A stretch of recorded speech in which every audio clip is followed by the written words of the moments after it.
Hello there.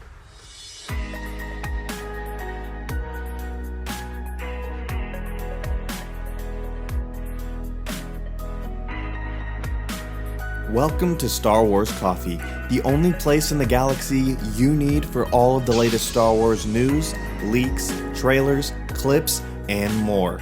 If you're a daily coffee drinker, welcome back. But if you're new to the channel, be sure to subscribe. We would be honored if you would join us. Blast that like button and hit that bell notification so you never miss a new video. Nice to meet you. Now it's time to head to a galaxy far, far away.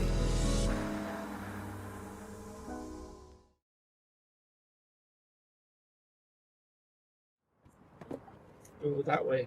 This is the 1st of November, 1994. Today is my first day of writing the new Star Wars series. Took my kids to school this morning. My oldest daughter was sick all night. I got no sleep whatsoever. This is my life. This is the hole I live in, the cave I hibernate in. I have beautiful, pristine yellow tablets, ready to go. Stretch blocks and pencils. I'm all set. All I need is an idea.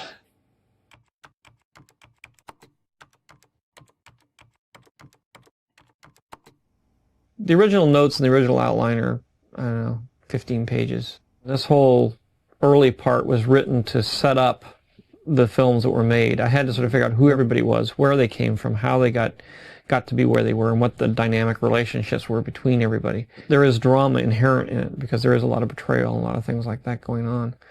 But a lot of the subtleties of the story and the intricate weaving of themes and everything hasn't really been done at all. This book was put together when I was, actually I was writing, I think I wrote graffiti in this book actually. I wrote graffiti and all of Star Wars in this book.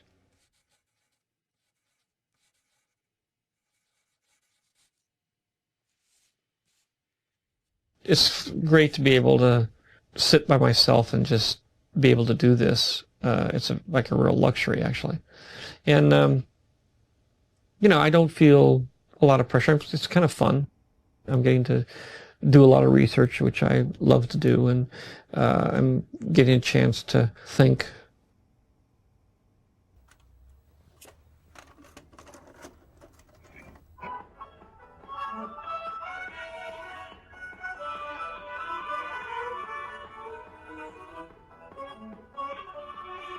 How was that? I get to do a lot of things now that I couldn't do before. Create things that weren't possible to create before. I was always, and I will be on this, but I've always been sort of at the limit of what is possible in terms of storytelling. Things have advanced so far in the last 20 years in terms of your ability to portray things on the screen that were just literally impossible before.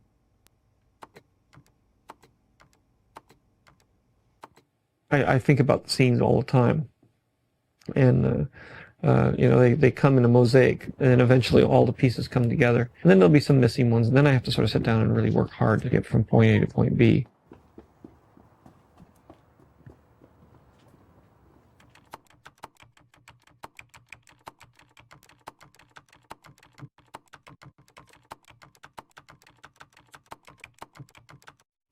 My oldest daughter was born during Jedi. Since then, I slowed down quite a bit, and I focused more on my family. This is going to be the first time I go back and try to do a movie of this scale with this much intensity. It starts with me sitting here doodling in my little binder, but it ends up with a couple thousand people working together in a very, very intense, emotional, creative way to pull it off. And, you know, it goes from, you know, my nannies to the producers to the camera crews to ILM. I mean, it's all over here. It's just a dream. It's just a kind of a thing that I can sit here and do and say, wouldn't it be great if? And then pounding that into reality takes a huge amount of effort. The interesting part for me is, you know, I started all by myself. And then almost immediately, within about 3 or 4 months of starting to write the scripts, I brought in Doug and a few of the other designers. And then there's a little group, and then we started building that little group that's the design group from the attic. And we've worked for 2.5 years together. And what I've done is, over those 2.5 years, spent huge amounts of time approving, changing, and finalizing designs for things. Thousands of things.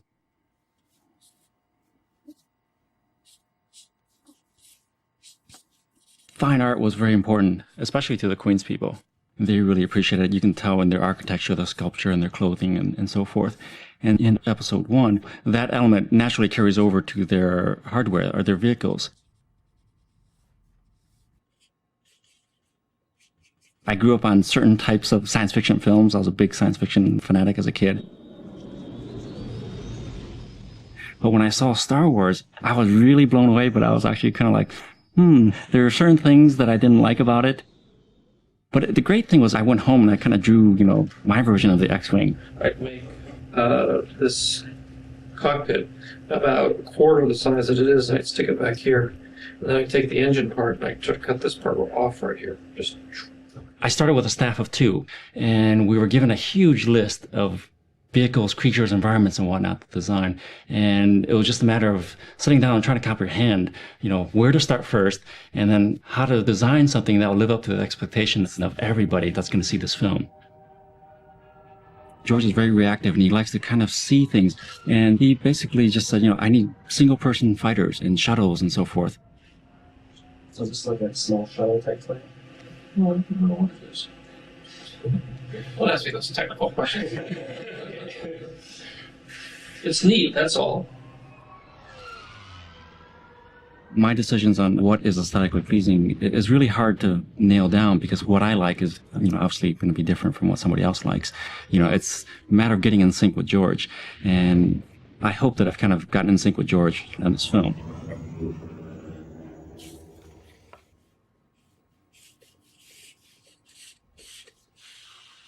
So for the Starfighter, the good guys, it started out very differently, because I initially thought that the ships would be very angular, like the X-Wing. But George wanted to go more towards the handcrafted look. George would come in every Friday for our weekly meetings, and it was very difficult sometimes because we spent a lot of time and energy to, draw beautiful drawings, and we put them up on the wall. And George will dismiss these designs very quickly. And it took me a while to get used to it, because one of our first couple of meetings, I would put up a wall full of designs, and he would look at it literally after 10 seconds and say, I like this one, this one, this one. Episodes 4, 5, and 6 kind of had the industrial mentality in terms of spaceships were punched out. They were kind of like plastic materials. Things were kind of mass-produced. It kind of happened with the industrial design in the United States. We had, an era in the 20s and 30s where things were more romantic, and the craftsmen were the king. But then slowly, as the Industrial Revolution took over, machinery and mass production became the norm. I'm not quite sure if this is George's take, but for me, when that pattern clicked, everything made sense in terms of designing for this film.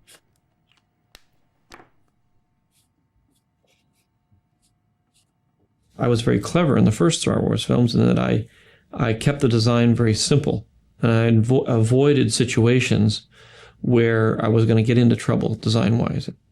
This one, I'm daring to take the chance and see what happens. I think about this constantly. I mean, it's going to the 3rd year, and there hasn't been a day or an hour where I haven't thought of something that could work. On the Starfighter alone, we went through easily 3 dozen drawings. Good morning. Good morning. Good morning. That's only one vehicle in a world populated by many vehicles, many creatures, everything. For weathering, see if this is the right amount, too much, not enough. What your general reaction is.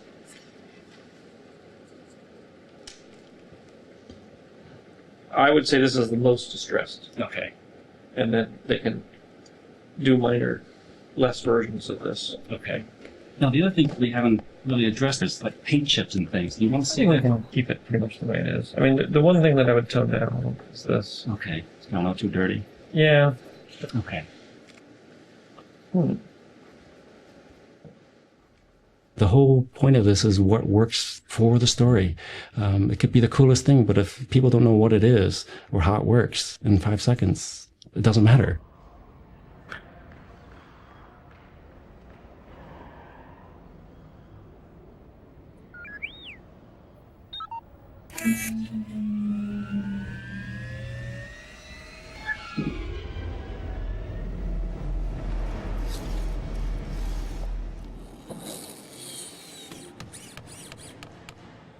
The first full-size set that was started 2 weeks ago is Anakin's interior. I think that'll be the first set that George will see in about 5 or 6 weeks' time. This is the reworkings of Anakin's, with an entranceway into there. Yeah. Added an extra little alcove on this side, and the doorway straight out. It should feel small. Yeah, so definitely bring the ceiling down. Yeah, I would bring the whole thing down and make it, kind of a little publish.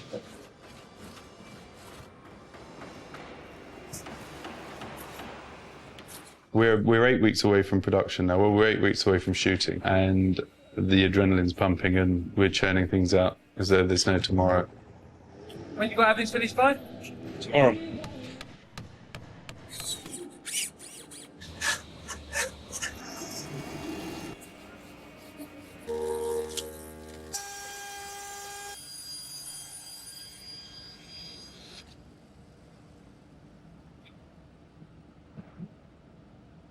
You'll need to bend a tube there and the intermediate one in here. Yes. Rake up here, we're going to put a decking up here. Yeah. And that forms our platform. Excellent.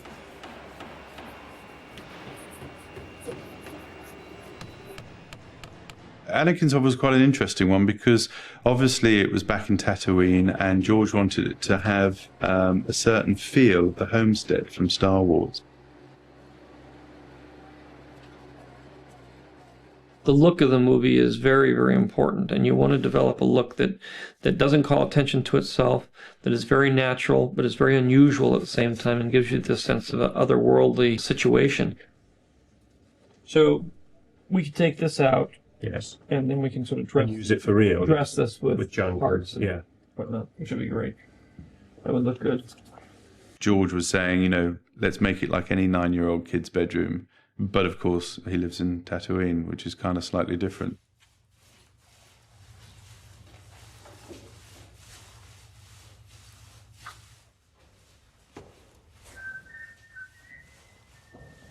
If you don't mind, I'd just like to wander around a couple of the sets. Yep, we're ready. Okay, we are. You? Yeah. Well, I saw some of the photos of the set starting to go up. Yep. This is some stuff, so home sweet home. Right. Okay. We've never dared go this far. But It's sort of the first intimate area you've had almost, isn't it? yeah, we never saw Luke's bedroom. Or anything, yeah. It is important that we make this a warm boys' room. Yeah. Yeah. You It's know, only 9. I'm not sure about a closet, but we could around on the bed. well, you could put a closet over there. In our 20th century environment, the majority of things just blend in. It's not until you lay on your bed and you start to count all those different bits and pieces that you got there that go to make up your own set at home that you realise that you're actually recreating an environment like that, but in a completely different world. Pick up my big cameras and action. Well, I'd like to introduce you to Ty Teager, who's our prop master. Hi. And an integral part of our team with all the boys that we've got working here. Probably the best bunch of hooligans I've ever worked with in my life. Thank you very much. You're very welcome. You're a darling. So, this is kind of our prop store. These came out of mainframe computers, which we'll either use as dressing or incorporate into something else. And in fact, already we've sort of taken half of them and put them in the panels in Anakin's room. All of this will be things that will be used in the Tatooine street in the markets for displaying fruit and vegetables or whatever the guys might be selling. And we've just let the boys have their head and say, look, imagine that you're going to be selling something down in Covent Garden, but it's not, it's the Tatooine street. I think these are gaskets, aren't they? Yeah, those are gaskets. Yeah. That's an aerial off a fighter aeroplane. Held together with lots of very strong glue. Yep. Very strong, believe it or not. I mean, the only way you can actually realise what to do is by getting the boys here to actually come up with ideas.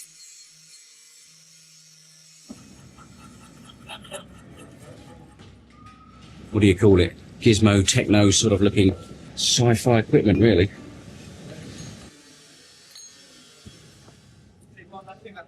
It's boys in paradise, really. Yes, yeah, doing all definitely. boys It's a boys stuff. film. It's a boys film. Unless, of course, we were women, and then it would be women doing a boys film. I feel like I'm in some guerrilla army polishing guns.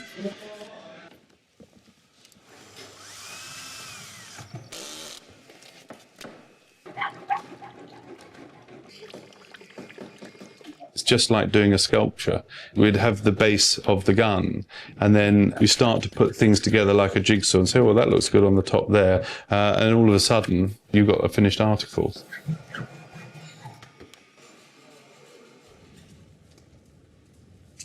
You know, when George comes over, we have everything nicely laid out, rather than saying, oh, there's a bit over here, George, there's a bit over there, there's a bit over there. Because he wants to be able to see it in its nicest possible way. Yeah, it's like having an exhibition every time he comes over. It's a very good way of putting it, yeah. Attachment for when he fires the cable. So what we're thinking of doing is making these out of a cast which actually fit onto the gun, Yeah. and then take off the fire. Perfect. So that'll be on there, and then bang.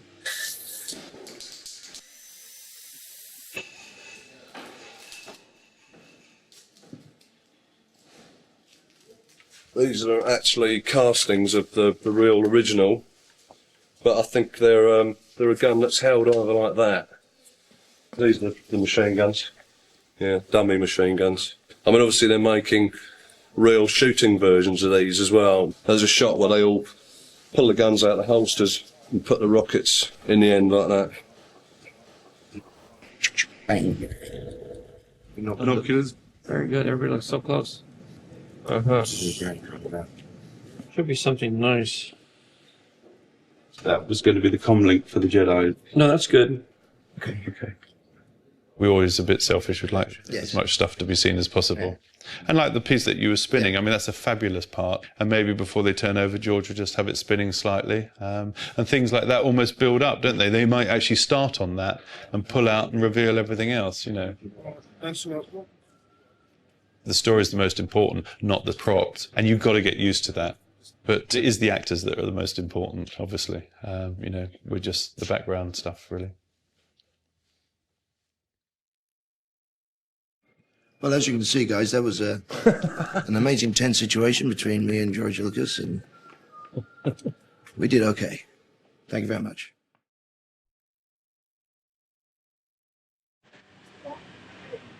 I think he's fun. Does he speak?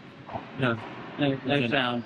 No. Well, they'll probably put some noises. Soundtrack. No, he's just one of the senators. So he's almost a cutaway.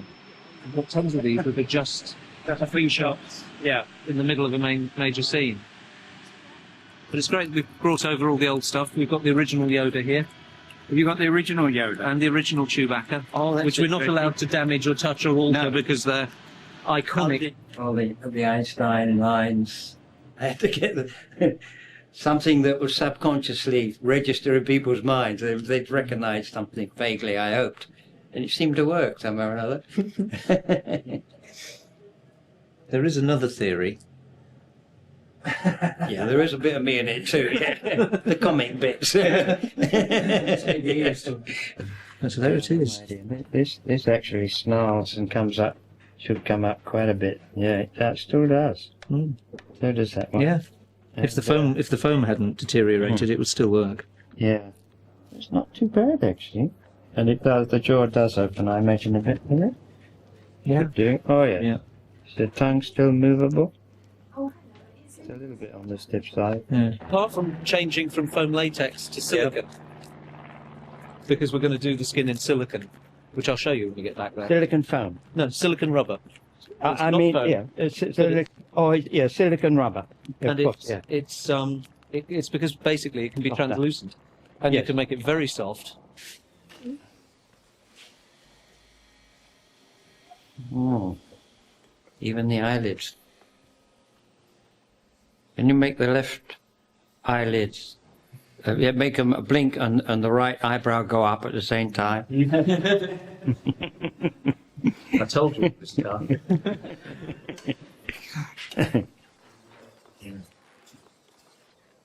The snarling.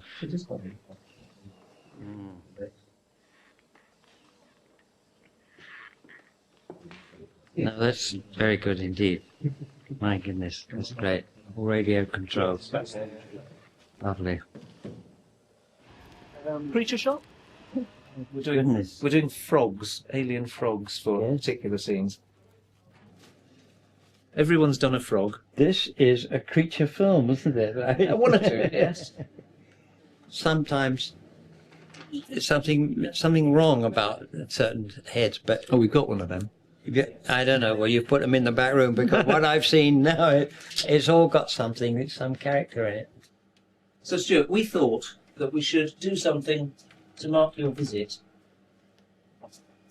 This is for you. My goodness. And it's from all of us. Oh, that's fantastic. Oh, that is fantastic. That's incredible. That is fantastic. Well, well, well.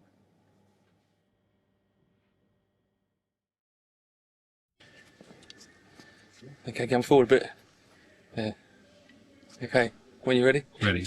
Okay. Action.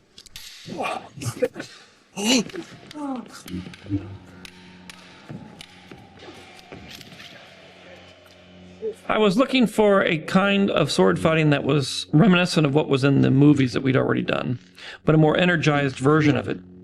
Because we'd actually never seen real Jedis at work. We'd only seen, old men and crippled half droid, half men, and young boys that had learned from these people. So to see a Jedi fighting in the prime of the Jedi, I wanted it to be a much more energetic and faster version of what we've been doing.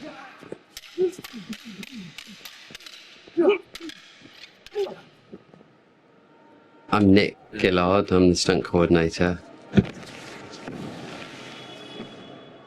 I was 12, I was sent to military school, which I hated, so I left and ran away to the circus. I got on the stunt register when I was 18. If you get caught on your toes, just step back and then go in. Just try that. Okay. That's it. Yeah. There's no room for error in any of the fights. You won't see it because they're so fast, but if you slow them down and freeze-frame them, they can only parry there or they can only attack there. The moves are so natural or so correct. It's the only place they can be.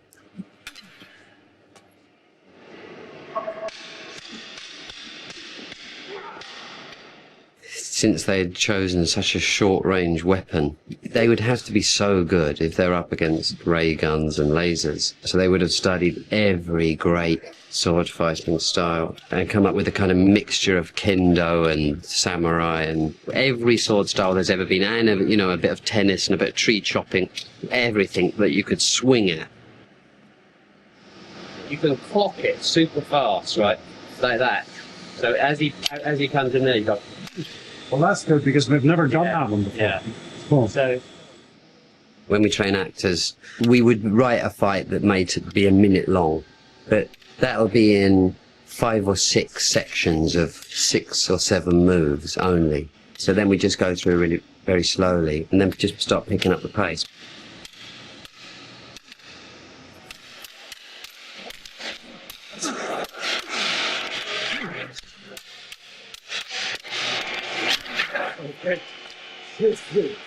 So this is a Ewan McGregor lightsaber. We have to go through one fight. We're gonna have to get stronger ones made. They don't make lightsabers like they used to.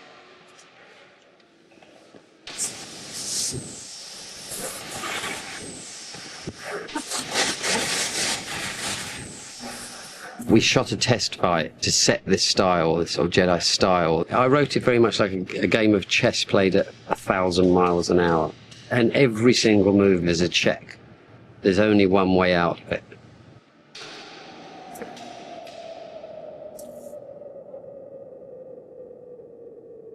Jedi are like negotiators. They aren't people that go out and blow up planets. They aren't people that shoot down things. They're more of a one-to-one combat type.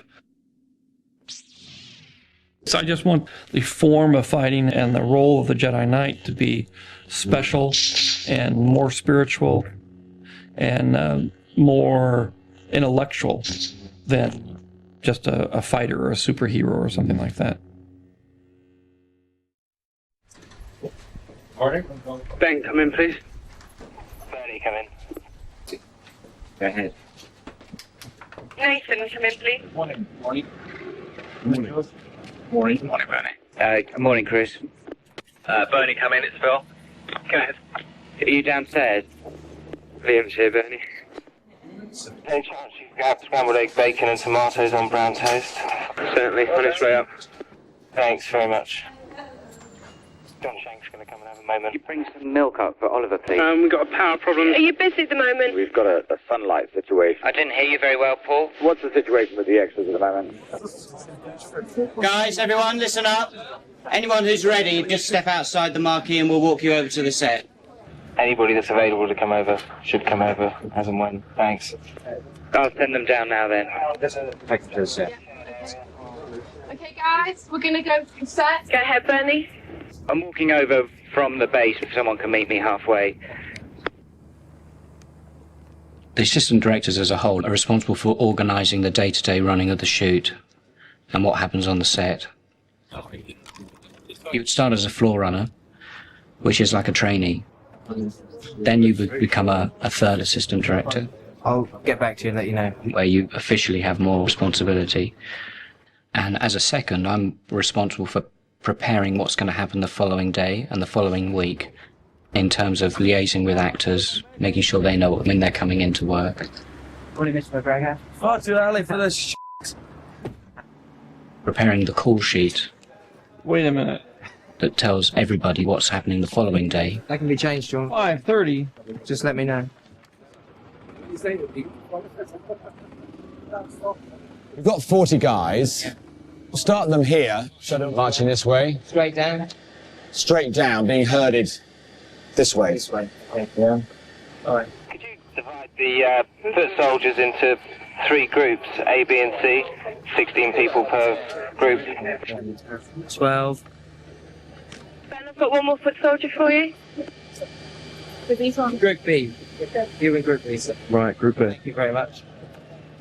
If you imagine that the director is a painter, and he's got all these colours, which are the crew, what you've got to do is mix all those things on the palette, so he doesn't end up with brown. Yeah, so 2 more behind, and I should have, yeah, that's it. So, what's happened is you've been captured, and when we get to a certain point... Chris, should we get these guys to sit down as well, do you think? They're going to sit down. They're going to sit down. These guys come in and get sat down here. They're already sat down, right? Ben will tell you when to get up. But when you all stood up, okay, everybody stood up and then march off, okay? All right, shooting. Here we go. All right, here we go then, please. That's not the gun mic, is it? Turn over, please. Setting. And action! Background action! Action! It's the art of the minimum necessary effort, and that's what I try and get everything down to, is the minimum effort required rather than the maximum effort. Because if you put maximum effort into everything, you'll do 3 shots a day. And since we'll have done something like 3,000 shots, you do them as well as you can within the time frame you can allow, and then you stop and move on. That's great. Okay, thank you. Okay, cut! Cut! We've cut, thank you. That's lunch, thank you very much. We have broken for lunch.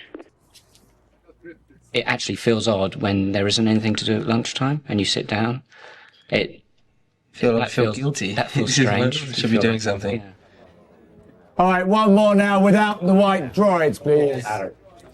George, I've come a bit too far that way if you want to line up to where they were. Go to where you start, guys. On the white, forward a bit. That's it, okay. Just come to here a second. All right, here we go then, please. Turn over. Turning. Speed. 27 Echo, take 2 ambi cameras. And action!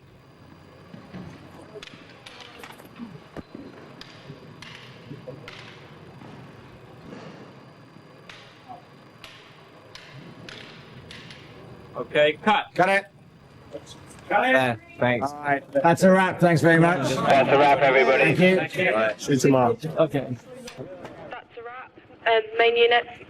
We wrap at about 8 o'clock, somewhere between 8 and 8:30, and then we're here for about an hour and a half after that, waiting for people to leave, the actors again.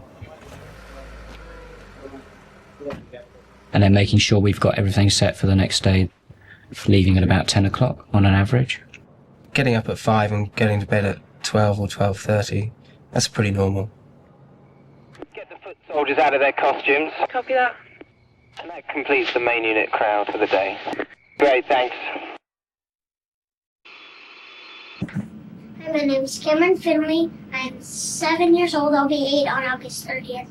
Hi, my name is Devin Michael, and I'm 9 years old. Hi, I'm Michael Randall, and I'm 8.5. Hi, my name is Jake Lloyd, and I'm 7 years old. Hi, my name is Justin Burfield, and I'm 9.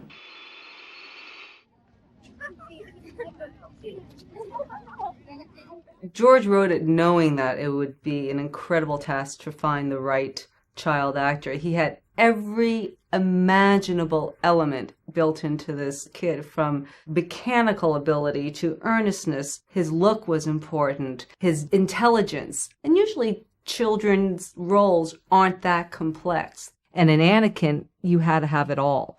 We tested literally thousands of kids. We went all over the world for 3 years, doing tests, shooting tapes. We looked in England and Ireland and Scotland and in North America and Canada and the States. And it was a process of just going to every single location and contacting the agents, contacting the schools, and kind of throwing out this big net, bringing in as many boys as I could. I think I actually interviewed about 3,000 Anakins. And from that 3,000, I narrowed it down to 3 boys. Scene 1A, take 1. Scene 1A, take 2. Scene 1A, take 1. They had to be really good actors. They had to be kind of wise beyond their years. And they had to have a good charisma, a good personal quality about them that could carry this kind of a film. We decided to bring them all up to a test screen at the ranch with George directing. That's a huge thing for a little boy to think that he could be the next Anakin Skywalker. I mean, in their world, that's mammoth. This is Natalie. All right. So, Anakin is a little boy who lives with his mother on Tatooine. You all know where Tatooine is. Yeah. Desert planet. And he works in this little shop that sells used spaceship parts.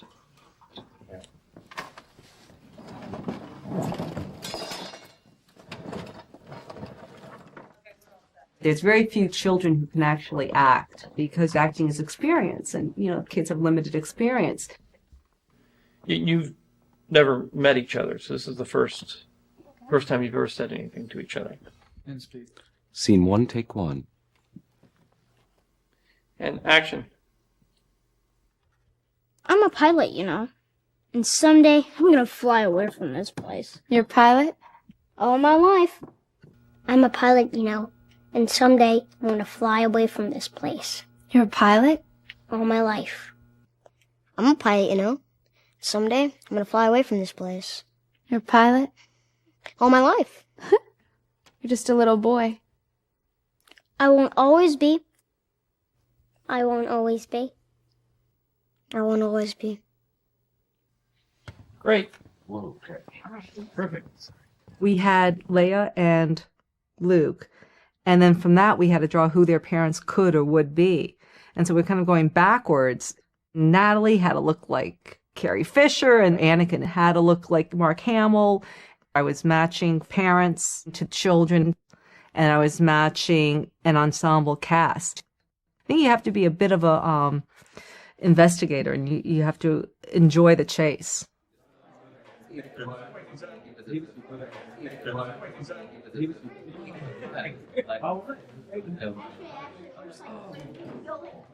I'll start with me. I'm Rick. I'm the producer. Ewan McGregor, Obi-Wan Kenobi. I'm George. I'm responsible for all of this. I'm Jake, and I'm playing Anakin Skywalker.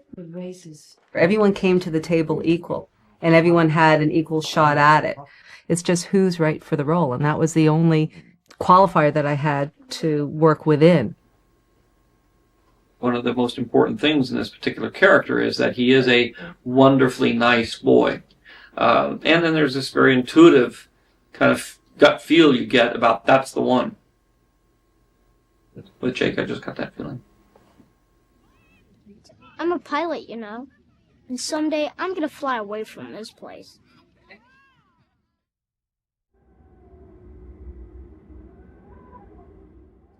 When you're a writer, it's an ideal world. You can create anything that you want to. But that translation from the written page to reality, therein lies the nature of my job. My sole function in life is to make what George wants physically happen.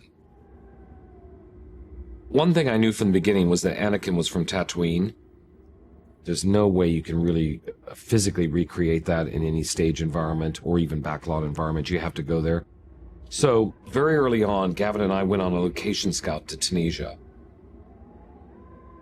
And we found an area in Tozeur. We figured if we went about 15, 20 miles outside of the city, in the middle of the desert, we could build our own town and make it as big as George wanted to do.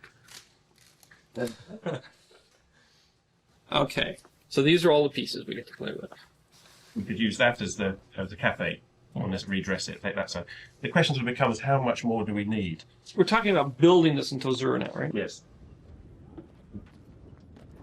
There's a wonderful art director that we hired called Ben Scott, and we put him in charge of setting up the huge construction job of building virtually a city in the middle of the desert. Is this where the cafe would be? Yeah. Yeah. So this is the cafe here. This is where Sebulba has a confrontation. Now, all these things have been made in England and brought over here. The most difficult scene to deal with in the desert was definitely the pod race scene. George was thinking about it like a 747 type engine. I mean, they're 2-3 stories high. They're 15, 16 feet long. It took us about 3.5 months to build the 18 engines that we eventually sent to Tunisia.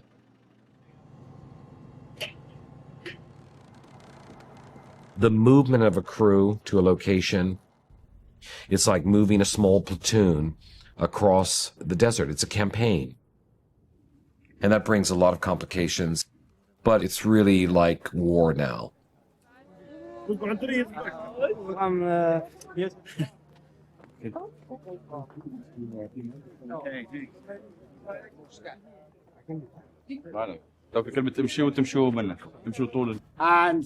turn over. 26, George, take 2A camera. And action. It was 138, 140, 145 degrees every day. By 11 o'clock in the morning, you were so fried, you could barely think. By 1, you'd lost 3 or 4 pounds of weight. You feel like every bit of liquid in your body is boiling. Just tell everyone to look to see if they have water next to them. If they have water, it has to go.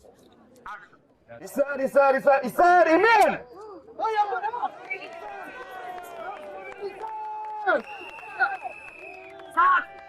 We do not work on a normal level. We arrive and we shoot, and nothing stops us shooting, no matter what the natural disaster that hits us.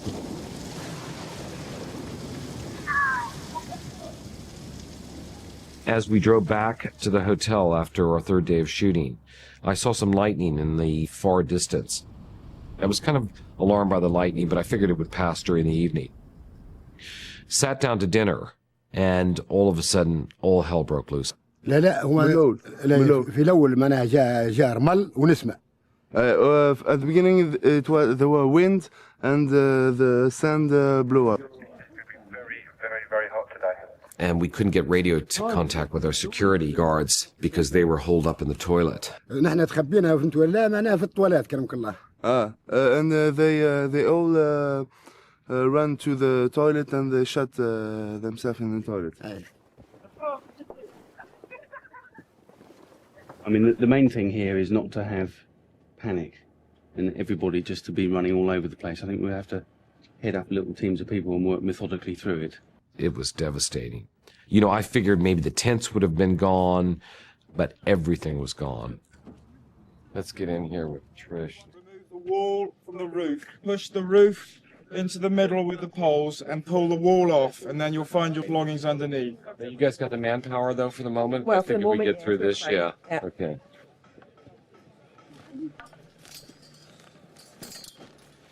Liam's wig, how's that? Yes, they're working. They're still finding bits and pieces. All right. Moustaches and stuff. It's only one piece. No, it's not. Do you think? The engines, look at that. That is grim. Is it okay? We have Anakin, the little boy. These are his engines, which play the most crucial part in the movie.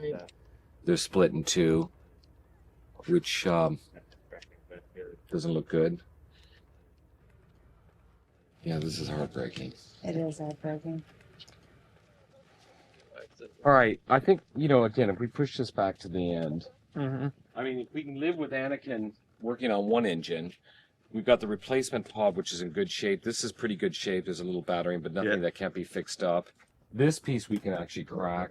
George was totally calm about the storm. The same thing had happened to him on the first Star Wars film. I say it's good luck. It is good luck. It happened last time, and it happened this time. Almost, it's like reliving it. Either you give up and you say, oh, let's go back to bed, and you panic. The only real thing you can do is just try and get people to rally around the task at hand.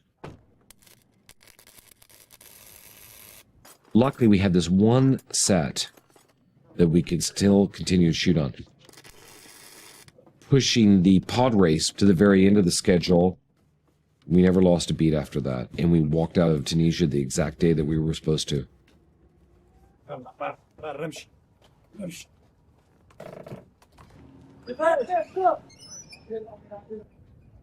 I love shooting on location. I mean, that's my favorite. You're working on a stage, it's always achievable. But when you're on location, you never know what's going to happen. Now, do you need that one down, George? Do you think they'll get away? Yeah, we do. We do? No problem. Can you get the local boys just to get that one last pod down, the red one over here? When we finally did shoot the pods, I volunteered to shoot a wide shot of the scene from a crane. One of the things that I could see that was so wonderful was not only all of our pods rebuilt, but beyond that sand dune was our whole base camp, which had been completely rebuilt. And to see it all working, seeing the second unit about a half a mile away actually shooting, seeing the first unit prepping for our biggest scene in the movie, it was joy. It was pure bliss. I'd hit the mountaintop. Perfect day.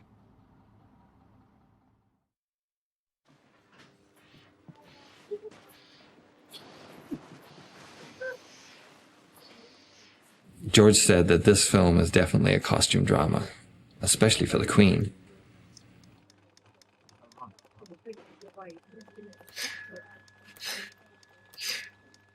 We looked all over to find inspiration for our costumes, and I mean Mongolia and Tibet and just everywhere.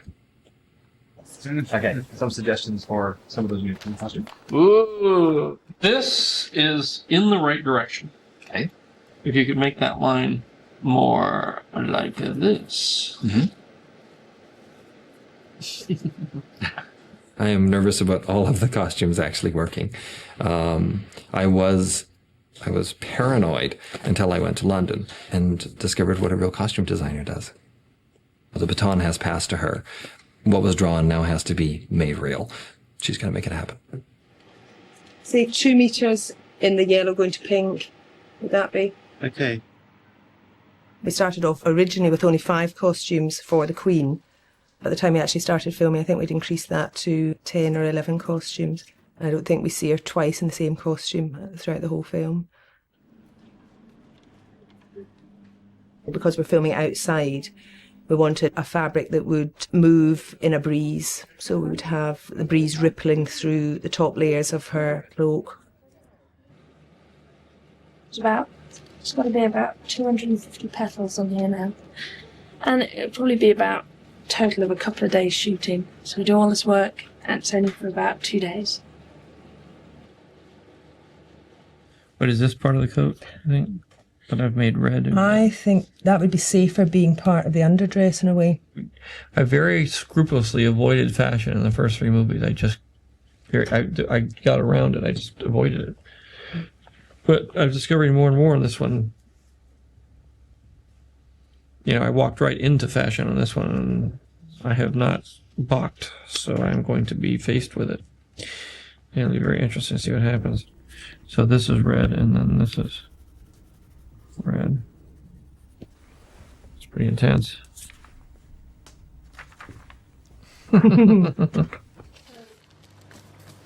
Now, the major change from talking to George last night, quite like this dress to be an absolute cross-cut tube dress. Oh, right. Without, so that is a major, without any fullness, so it's quite slinky.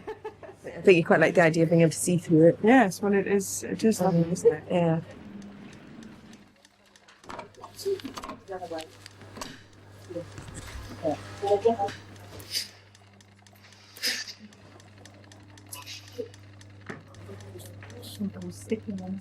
I've asked if George could come at the end of lunch and have a look at it, so that you can just sort of see it before we get it completely finished.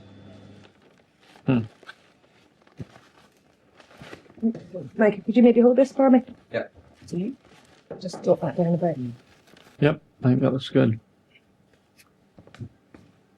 Very good.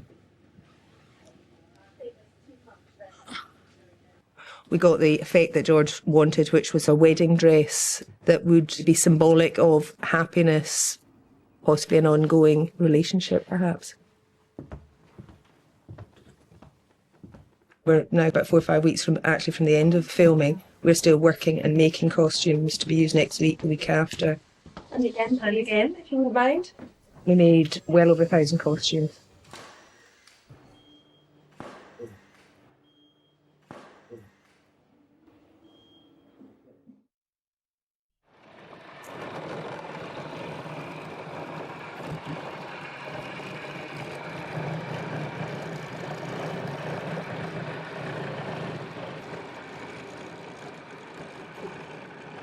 We needed an R2 that could actually go in very deep sand. We needed an R2 that could work in light sand. We needed a R2 that could go over door jams.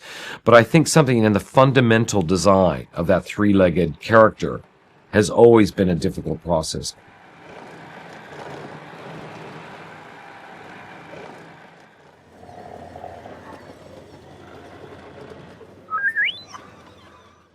R2 units are astrodroids. They're a spaceship mechanic that just goes along to fix the ship if it breaks down.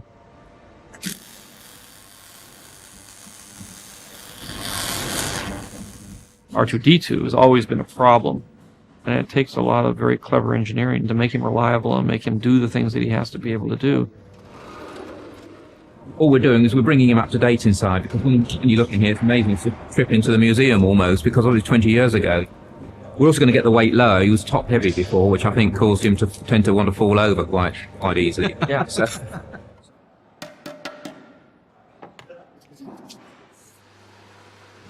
Well, we now have 7 R2-D2s, which can run on either the sand or on the stage, plus 1 Kenny Baker one, plus 1 we call the pneumatic one, which means it can go from 2 legs to 3 legs.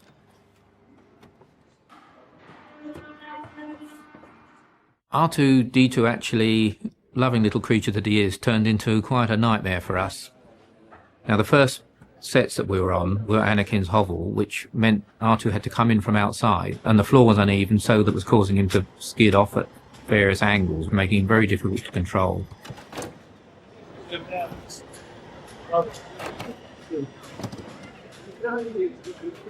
The sand was getting in the chains and just locking the motors up, and they were shearing shafts and gearboxes. Day by day, we were getting frustrated. And it's one thing when you're dealing with an actor, you may do 4, 5, 6, 7 takes. But when you have a character that's been around for 20 years, that is run by a pretty simple mechanism, you expect him to be able to work.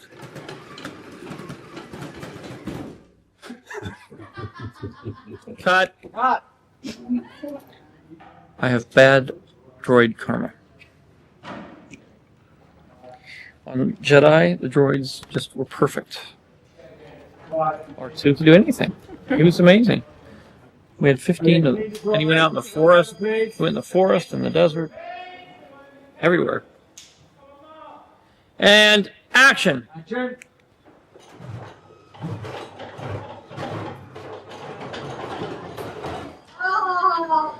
Cut. Cut.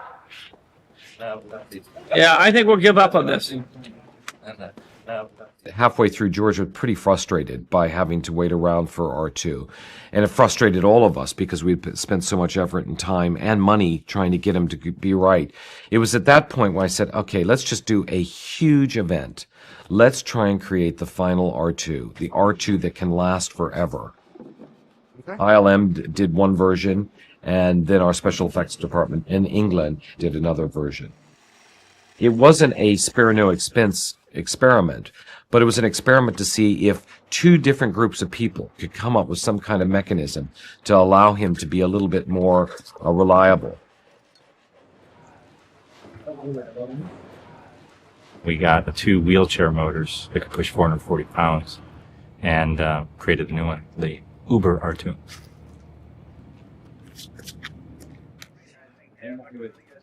We produced a completely different foot and motor drive system to get him to run on sand.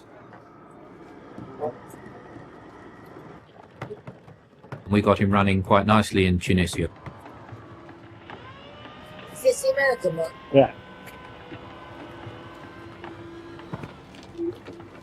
I'll just have to run him over and wreck it, otherwise he'll put me out of business.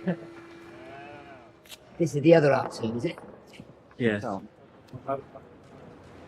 And they both, without consulting each other, came up with their own design, which was very similar. Finally, we have the definitive R2 who can do just about anything now. He can go through the sand, over door jams, he can move quickly, but sadly, life isn't perfect. We still have people who have to operate R2 by radio control.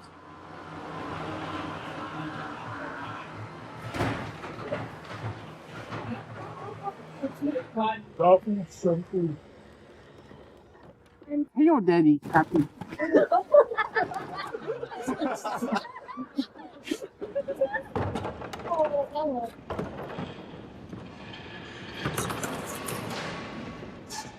Cut. Cut.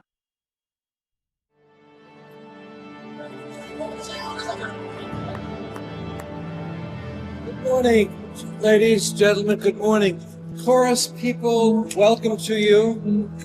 Thank you for coming. Welcome to this process of making Star Wars.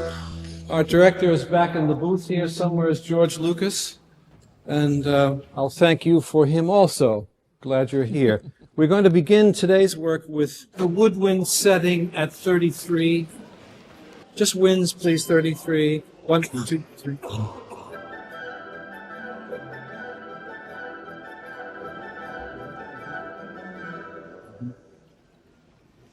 You know what I think? I think I would like better if the contra plays first and third beat only, and short. Do it again, please, people. 1, 2, 3, 4. On the original films, I was looking for somebody who really understood classical movie scoring. And I was talking to Steve Spielberg about it, and he had worked with Johnny on Jaws and said, you know, this is the man for you. He's perfect. He really understands that medium. And once I worked with him on Star Wars, you know, I wouldn't have anybody else doing it. I've been uniquely fortunate to continue to accompany George on this great journey that he's on, which seems now to be a life's work journey. He probably rang me a year ago to tell me that the time was coming, that his script was going to be ready, and that he was about ready to shoot the film, and that the music would be needed by such and such a time in the calendar. And then I would get another phone call 2 or 3 months later, and he would fix a spotting date where we go in a dark room and talk about where the music is going to go and what it should do, etc. Then it goes from that into religioso force. Yeah. It just has to be something that kind of says, we're fighting back now. But I think we need to keep that kind of fighting back theme going to keep the energy up.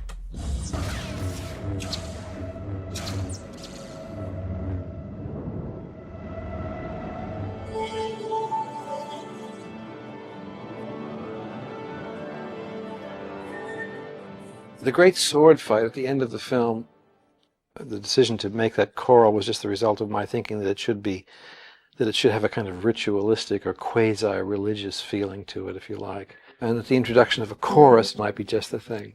1, 2, 3.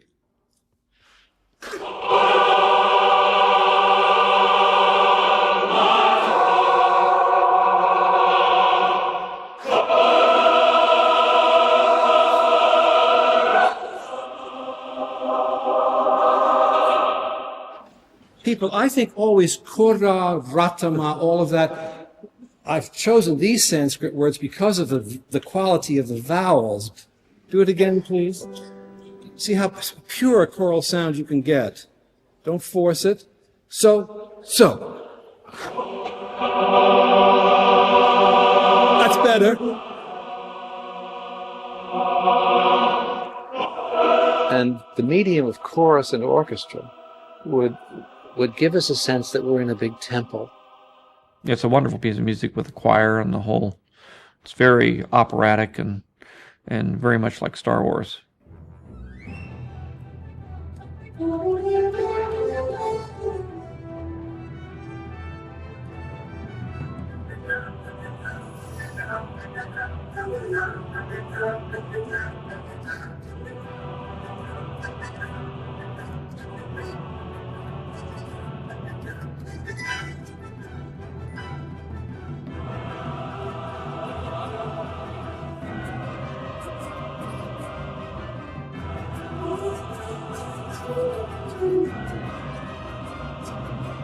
Johnny really understands movie music.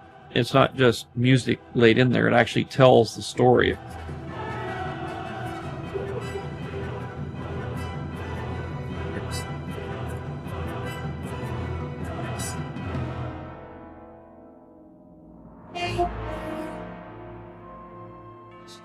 The new episode 1, starts 30 some odd years before episode 4, which was the original Star Wars.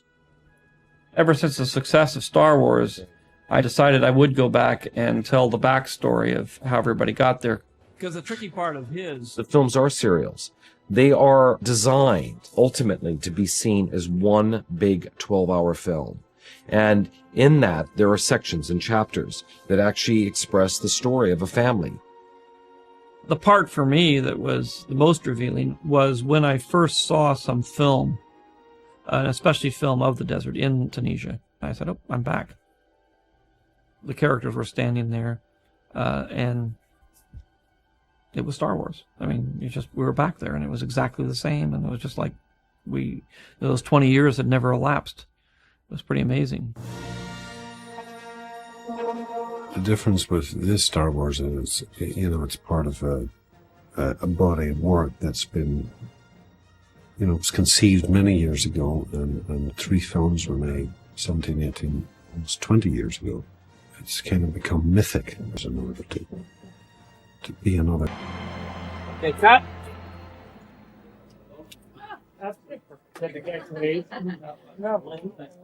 George is an expert, and he is one of the world's great storytellers.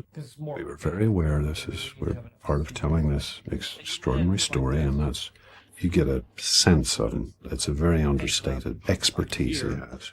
Precision and patience, We're going to tighten up on Yoda, right? And then we'll tighten up on Sam. Okay. You kind of dream about things when you're a young actor and you see things happening and you wish you could be a part of it. And sometimes, things that you want can happen. And this is one of those kind of dream come true kind of things. I remember actually going to the very first screening of Star Wars in New York City. And I was at the first showing. I was there. I saw it a lot of times after that. I'm a huge fan of the series. The first day was pretty, awesome for me to walk onto a set, looking around at all the people there and the costumes, and then to make it even better, all of a sudden I was there with, Yoda, and the enormity of the situation was everything I thought a Star Wars experience could be.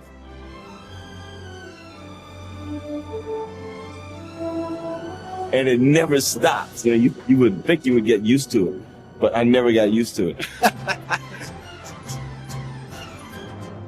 These movies are so entertaining and people love them, and it really spans generations.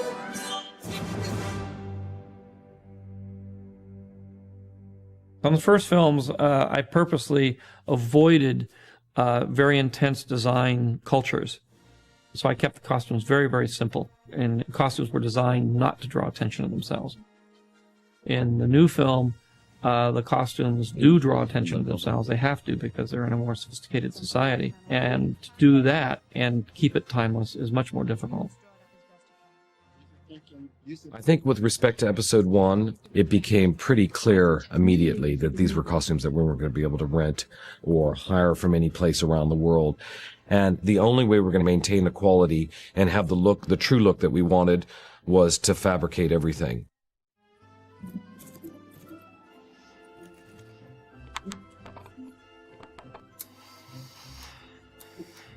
At our busiest, we were using maybe 50, 60 people just in the costume department. I think we made well over 1,000 costumes. In fact, we made everything, really, that's seen, everything, hats, helmets, costumes. We had fabrics woven, printed, dyed, everything that you could do to a piece of fabric, we have done to it. When I initially saw the designs, I was like, wow, I have to do this, because you could see how much, there's so much more that goes into it than just a regular movie. You feel that the movie's really a creation. It's a lot of artists coming together and working on it. It's not just, a script and a couple of actors. It was extraordinary to stand in front of the mirror with all my wardrobe on and stuff. Because I was Obi-Wan Kenobi, and it was quite a moment for a young man. You still have much to learn, my young apprentice. The look of the costumes taps into all these various cultures that we all subliminally recognize.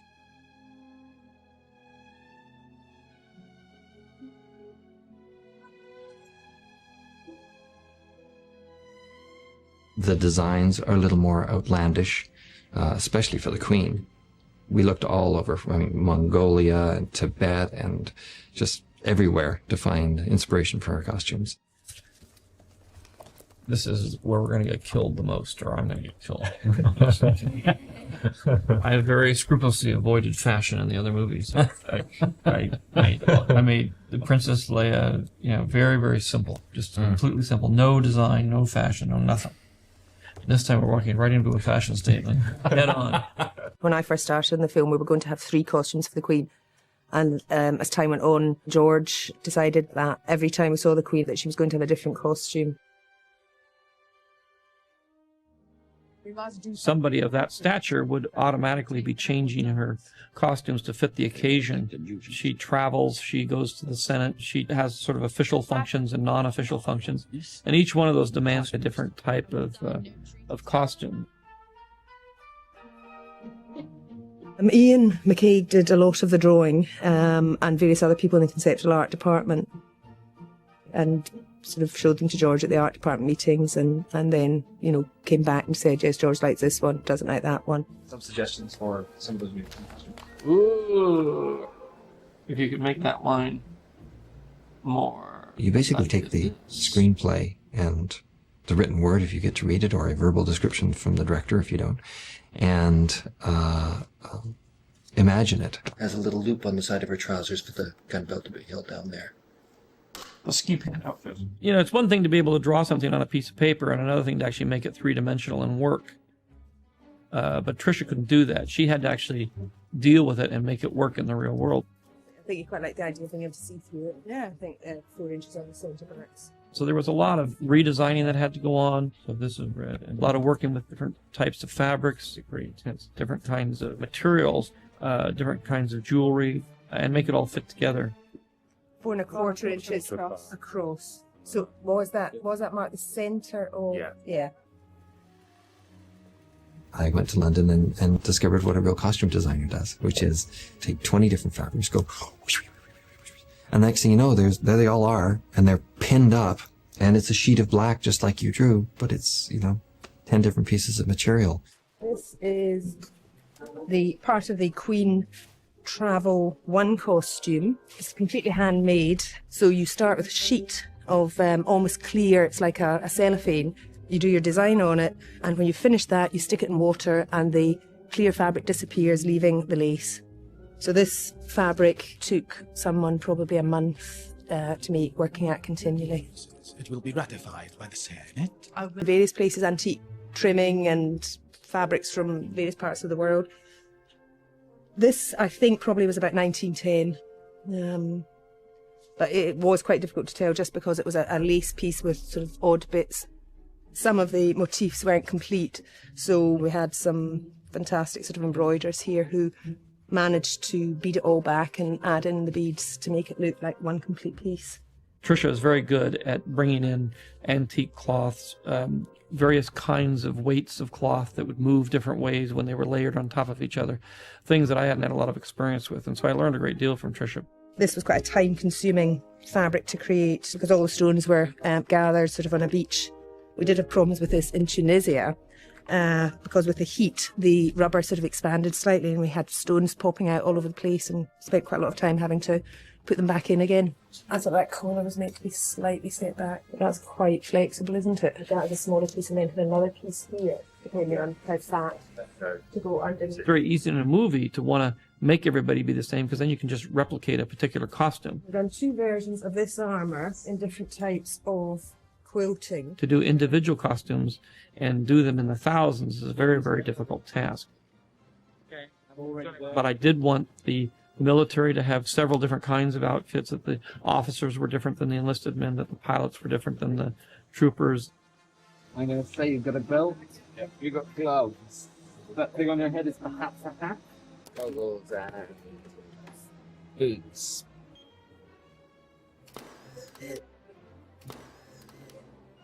Well, being in the costumes themselves and having the strange makeup and hair really made me feel different. You feel like a different person. When you feel like a different person, it's easier to act like a different person. It also changes your movement. If you've got a big thing on your head, you have to walk straighter. You can't slouch like an American teenager. You have to stand straight like a queen so that it doesn't knock you over. In the other films I've been involved with, it's always been a very, very simple wardrobe.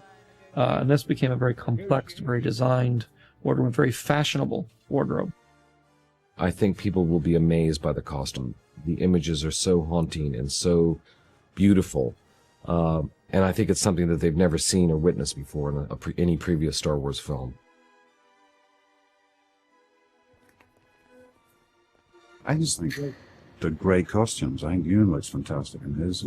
You look good in yours. You look fantastic. It's good for like the effect of the film, as long as it doesn't like give me brain damage or anything. I'm all for it. One takes place about 30 some odd years before episode 4, where a kind of sword fighting that was reminiscent of what was in the movies that we'd already done, but a more energized version of it, because we'd actually never seen real Jedis at work. We'd only seen crippled half droid, half men, and young boys that had learned from these old people. So to see a Jedi in his prime fighting in the prime of the Jedi, I wanted it to be a much more energetic and faster version of what we've been doing. So I think he wanted something special. I think he wanted the audience to understand where these Jedis came from, what their powers were, and how sophisticated they were in the art of battle. With this film, the fighting had to be very strong. But what I had in mind after watching the first Star Wars films was that you would see that they had studied every single style of swordplay, you know, from epee to kendo. That's what we've gone for. I like that there. That's strong in there, isn't it? You know, kendo movies. Since they had chosen such a short-range weapon, they would have to be so good if they're up against ray guns and lasers. But I think it just needed to be much more gritty than it was, you know, much more scary than it was, much faster and much stronger. They have to be constantly in check. There's no room for error in any of the fights. You won't see it because they're so fast, but if you slow them down and freeze-framed them, they can only parry there, or they can only attack there. The moves are so natural, or so correct. It's the only place they can be.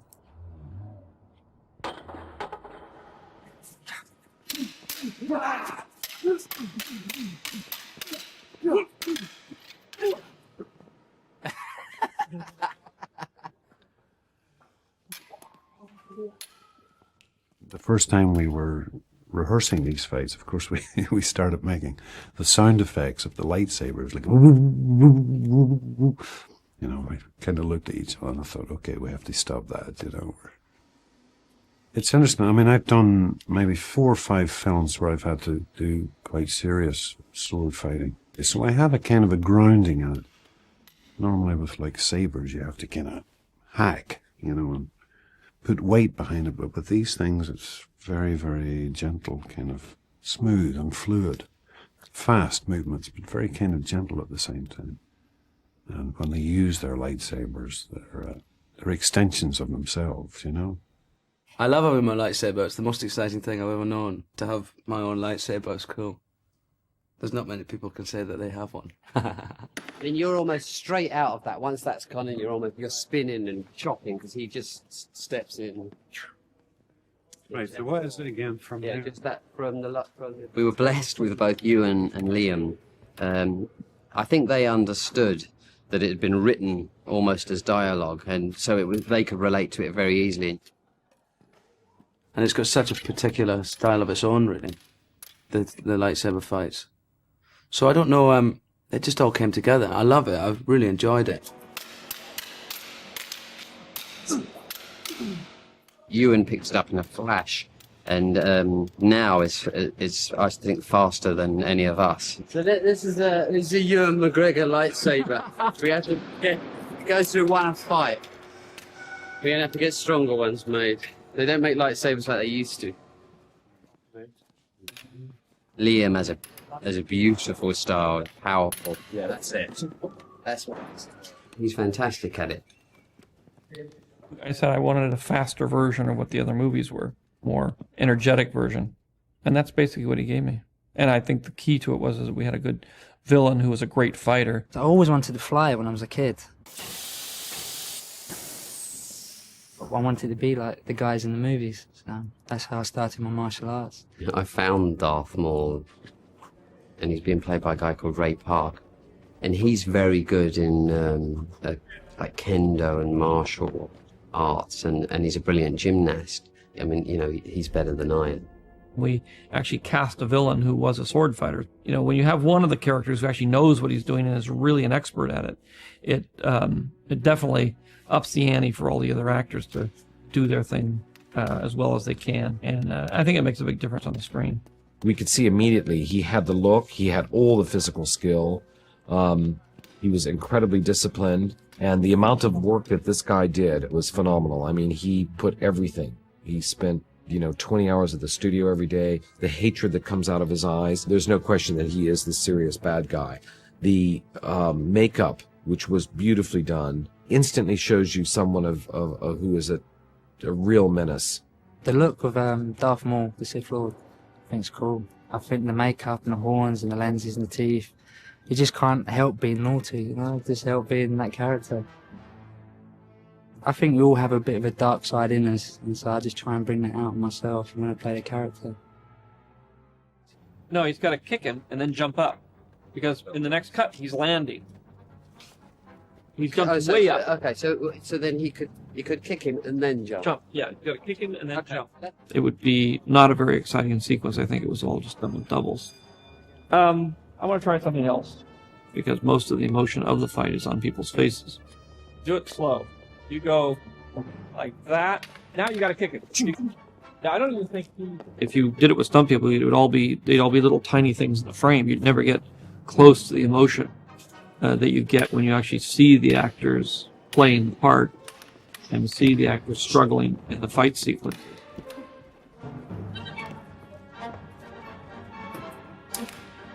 With 3 months of really hard work, they came up with a wonderful set of... They've got to be down there doing it. You've got to get the sense of peril or threat.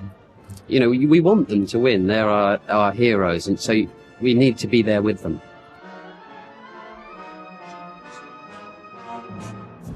the emotion to the scene that is appropriate for the film. You have to see the film 2 or 3 times. It's so dense. There's so many different things that are going on in each frame. There's an old cliche that says the best compliment you could ever get is that nobody knew there were effects in the picture. I'm not sure I agree with that. Racing through the desert at 600 miles an hour and things crashing and exploding. There's nothing like, 4,000 Gungans fighting 4,000 droids. That's just really neat. A lot of people were very, very nervous in the beginning of this, but everybody has come through in the most amazing way. He's been waiting for 20 years to fold everything ILM has learned back into episode 1. And action. It's a beautiful thing to witness and watch.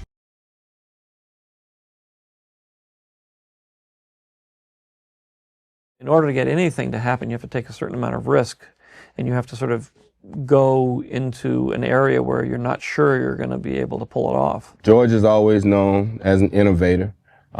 Here we go again. He's doing something new. He's doing something different. It certainly is it's a risky idea. The quality of an image that's captured on a digital camera does not stand up against the same image that would be captured on a piece of motion picture film. When you're shooting a film, it's like doing beautiful art, traditional art. Video today is still modern art, not even good modern art yet. There is a lot of controversy about the fact that we're shooting this digitally. As far as I'm concerned, they should have been shooting digital cinema 20 years ago. People say, why am I doing it? The real question is, why not? Well, the very first time that George ever discussed his concept of a digital future for the cinema and television was in 1989. And I'm even amazed now how precise that vision actually was about what he wanted to achieve. First of all, there was a series, Young Indiana Jones. He wanted to make that a test bed for digital effects. On the Young Indiana Jones Chronicles, which was shot on 16mm, by the way, George was already tampering with digital additions, digital extensions, and replication. That series was really the test of digital technology. George wanted to fold the technology that we had developed on Young Indy and try and do the same thing in a feature film called Radioland Murders. He was curious to see if it was possible to do the same thing on 35mm and project it onto a big screen. No one had a problem in terms of the effects. In fact, they're imperceptible. Even though the film wasn't successful, that part of the process was incredibly successful for us. So George had the confidence to use that same technology in The Phantom Menace, and we've gone one stage further in episode 2, actually shooting on digital. For the kind of films that George makes, the kind of films that we make, we are ostensibly in the digital arena from the first day that we actually start working. Most people fail to realize this, but basically what happens is every single frame, every single shot in the movie has a digital effect. Pretty much every set has blue screen, even if it's just out a window or something. It's everywhere. I think I've been on one set where there hasn't been any blue screen. So for us to shoot in film and then scan it into a computer is a ridiculous process. Right now, we can shoot on high def, and 50 minutes after we shoot a 50-minute cassette, it's inside the computer. Well, yes, this is the day shooting. There's no more laboratory. It's now on tape. Sound and picture on the same recording device. Sunk automatically for us to put in on the computers. It's all on this one thing. What's the camera? What's the camera? What's the camera? We wanted to shoot the last film this way, and had been working with Sony for several years to try to make it happen, and just couldn't get the cameras built fast enough. There were certain inherent basic issues. Video is shot at 30 frames per second, film is shot at 24 frames per second, and that was a major holdback for us. The biggest difference with these cameras is that they were developed to provide a 24 frame per second frame rate, which is exactly the rate that we've been using for production photography and film. So it means that when they scan it onto film, you have one video frame to every film frame. The next big problem that we had was, of course, not just the camera, but the lenses. The lenses that come with the camera were not acceptable to acquire this widescreen format that we shoot. So the only place I could go to then was Panavision. They're computer design lenses, focusing on a very small target. The actual chips that are in the camera are smaller than a 35 millimeter film image. That meant the performance of the lens actually had to be better than a 35 millimeter lens, since you were using a smaller area to image the entire high-resolution frame on. The depth of field, the clarity, the sharpness of the image, the brightness was something that still just knocked us off our feet. There's never any doubt about whether or not you can see something in the background, or you will see something in the background. It's exactly how it's going to be on the big screen. The cameraman, the prop department, wardrobe, hair, myself, everybody gets to see the dailies, everybody gets to see if anything's wrong, and they get to fix it by the next take. Whereas normally you wait until the next day and then you have to go back and reshoot it.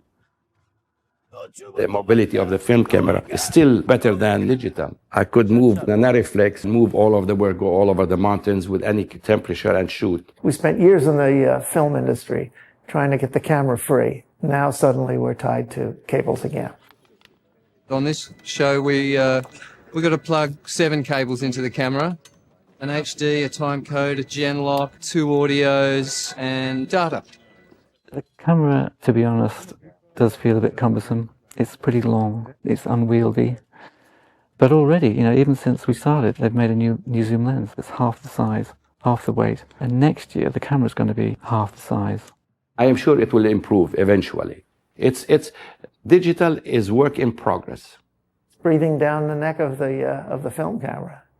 It doesn't mean that technology is going to make the film any better. That has nothing to do with art.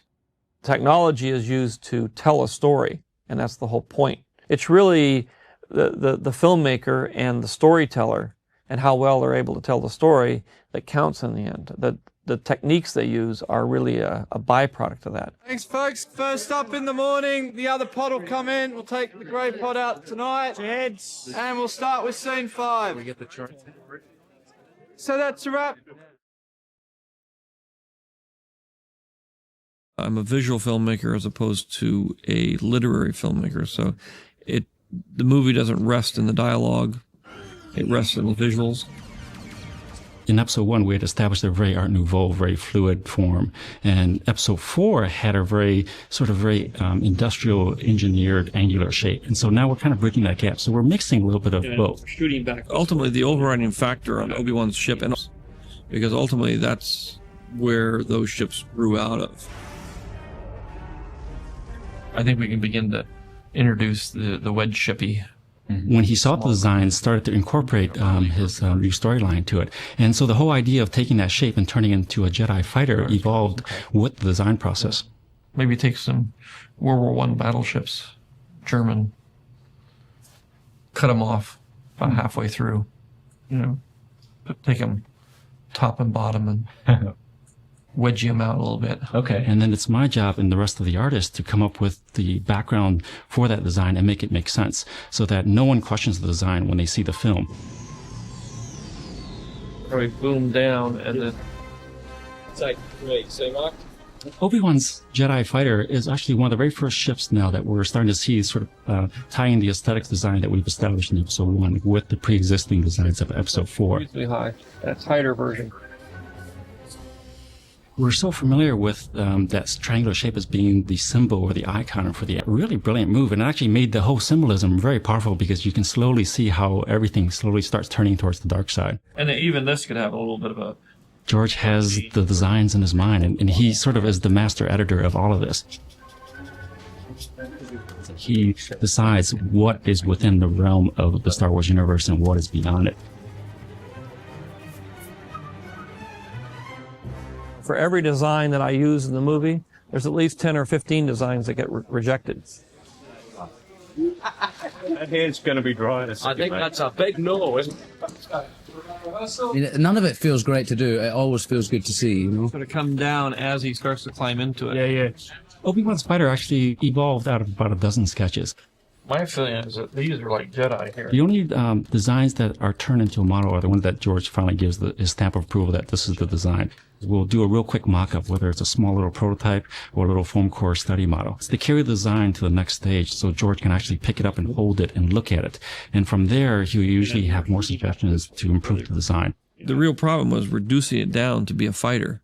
to be a really, instead of being this huge, gigantic monster ship, be a little tiny, tiny ship. And I think one of the biggest issues was scale. How big do we make it, or how small do we make it? Too small. George will typically pick up a pencil or a pen and go and add his modifications to the designs, or say, let's take, the cockpit of this drawing here and put it onto here. When I initially designed the ship into a single fighter, there was really not any logical place to put a R2 unit.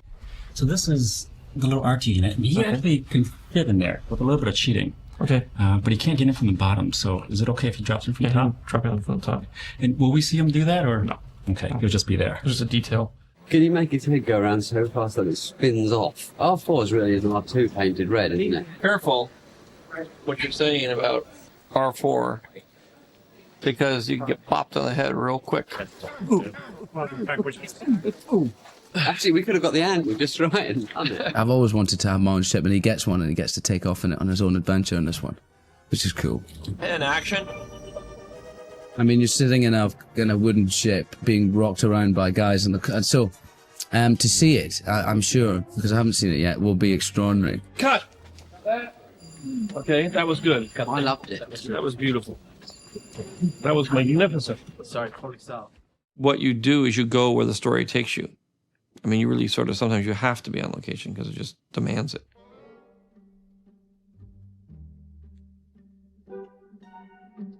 When I did Star Wars, I had to come up with environments. If you think of outer space and you think of other planets, they're all basically deserts. So that was a natural.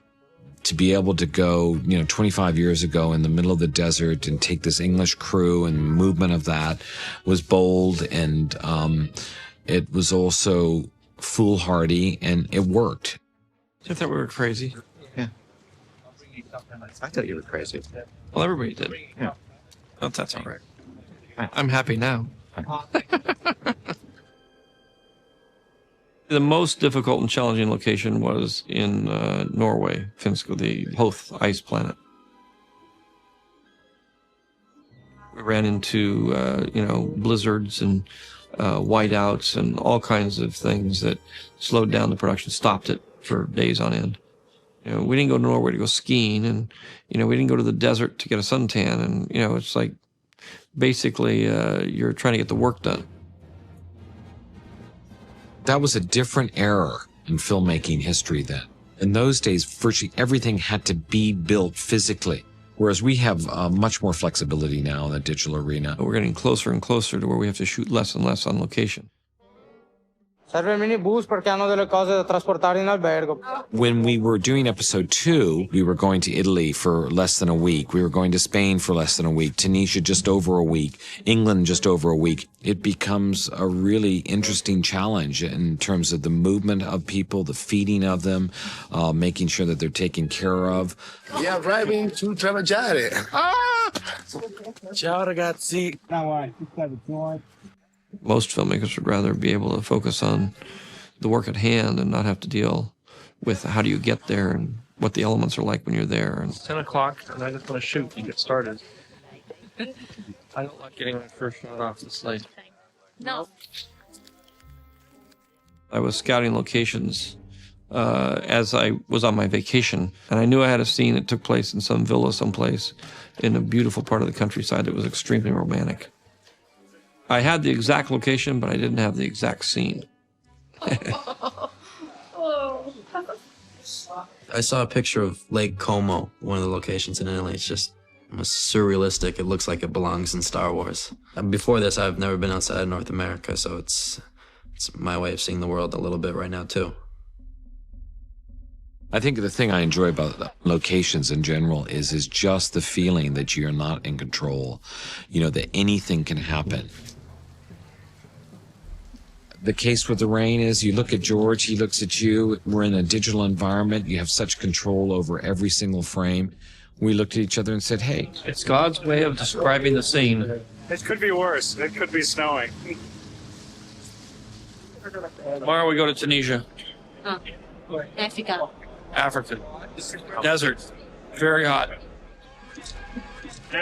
Action! Just think, 24 years ago, I vowed never to return to this awful planet. And here I am, doing it again. We seem to be made to suffer. It's our lot in life. I know a few of the actors who would rather not be out here. It hasn't changed too much. It's a little funky set. All the little set pieces have been rebuilt, but these are the original little earthen craters that were there before. Going back to the homestead, obviously, it's like going back to where you grew up.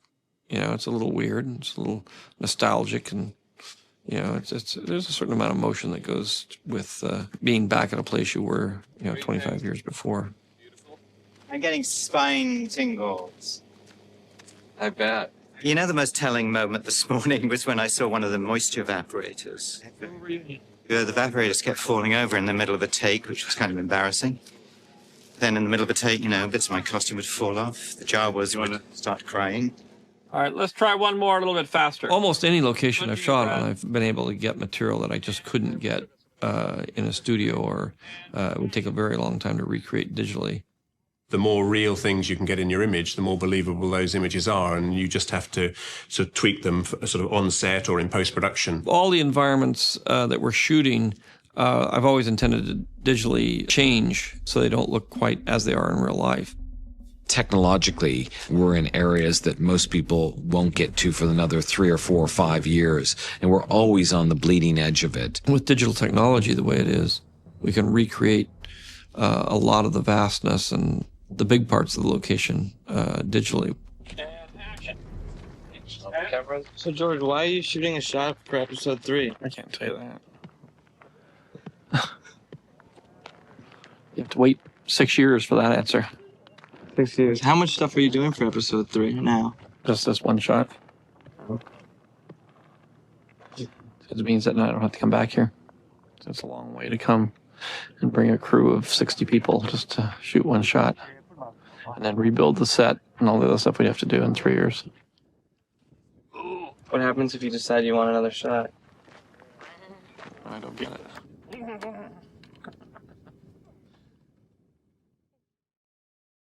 I'm a pilot, and someday I'm gonna fly away from this place. You think I'm still the little boy that you first met. And the truth is, I've changed. I'm grown up.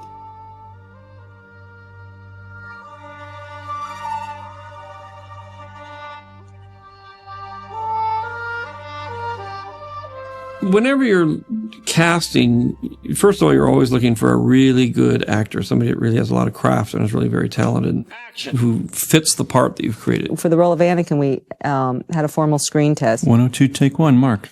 To be honest, I went in with no expectations. I really wasn't thinking that, oh, I really want this part. It was just, wow, that's George Lucas. This is cool. In this particular case, I was looking for somebody who was very boyish and young, but had sort of a James Dean sullen edge to him. Annie. Anakin. Annie makes me sound like a little boy. You look at those eyes, and there's just so much happening there. Hayden had all the elements of the character. Don't try to grow up too fast. I am grown up. About a week after my test, not even, I was lying in bed and got the phone call that I got the part. I never would have expected to be here right now. This is Star Wars. It's really, really cool. This is my first action. Hayden's stepping into a huge part to play Anakin and to be the young Darth Vader, Yeah, they're liking me today. I was always the youngest ones, and I'm now not, so...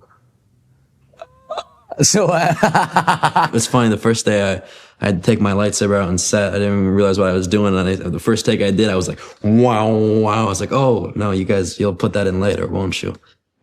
I don't want to be, showing him how things are, because everyone has to find out for themselves. He's brilliant. I love him to death. He's a great kid.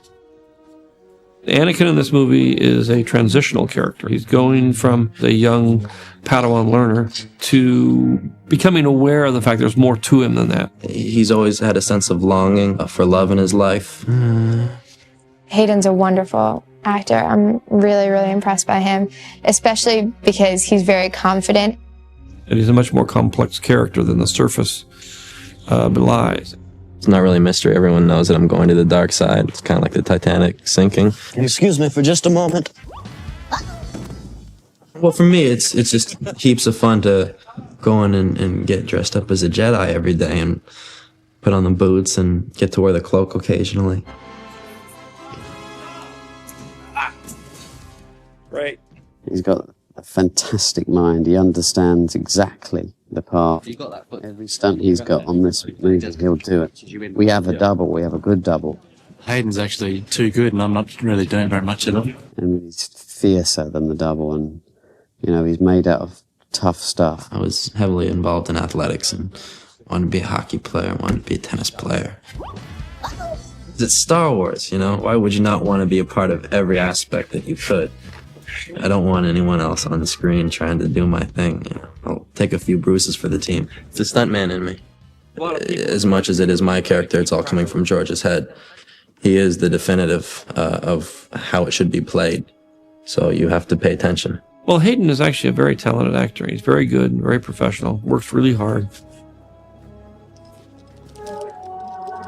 It's extraordinary to think that he's so young. I don't think he realizes how good he is. I had no idea. You try to give flashes of darkness and flashes of just pure innocence just to try to bring everything together. He was able to pull that off very well, and it was a hard thing to do. Giving yourself to the Jedi means giving your whole life.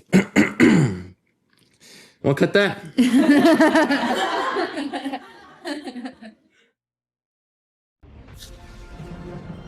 Background! In Star Wars, in any of the episodes that we're making, extras are extraordinarily important in defining the place that we're at. To, you know, have people understand that there was another world there. I don't know how we ended up here. And where planet are you from? Sydney. There's sequences in Star Wars like the Cantina where I think that's certainly my favorite sequence, and that's entirely made up of extras, and it turned out to be one of the best in the whole saga. Extras seem to have very high self-esteem, I think, because they're put through so much during the day. They're herded around like cattle. Get on the bus! Get on the bus!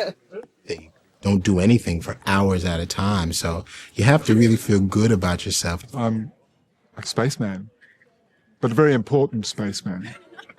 As an ordinary extra, I say you're not a star, but you're a twinkle beyond Pluto. Can we boogie? The response for Star Wars has been like no other production I've ever worked on, because people know it and they love it and they're dedicated to it and they're fans. It's so different working on a project that has so much history. The Ewoks. The Ewoks? Why did you remember that one? Oh, because I didn't get the pack. I've seen every Star Wars film in the first week it was out, and I just can't believe I'm here. Stroke of luck, really. The Force was with us. I know.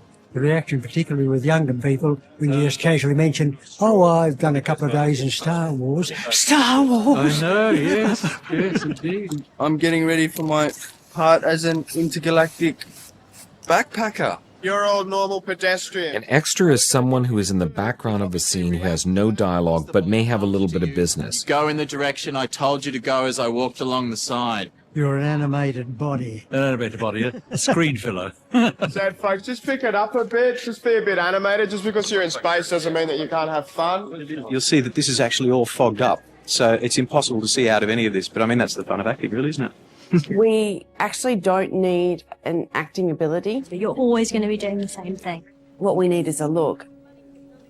Basically what we want to do is try and fit the faces of the particular extras into costumes which would suit their own little characters. You sort of can't just have a costume allotted for people because we're getting all different shapes and sizes.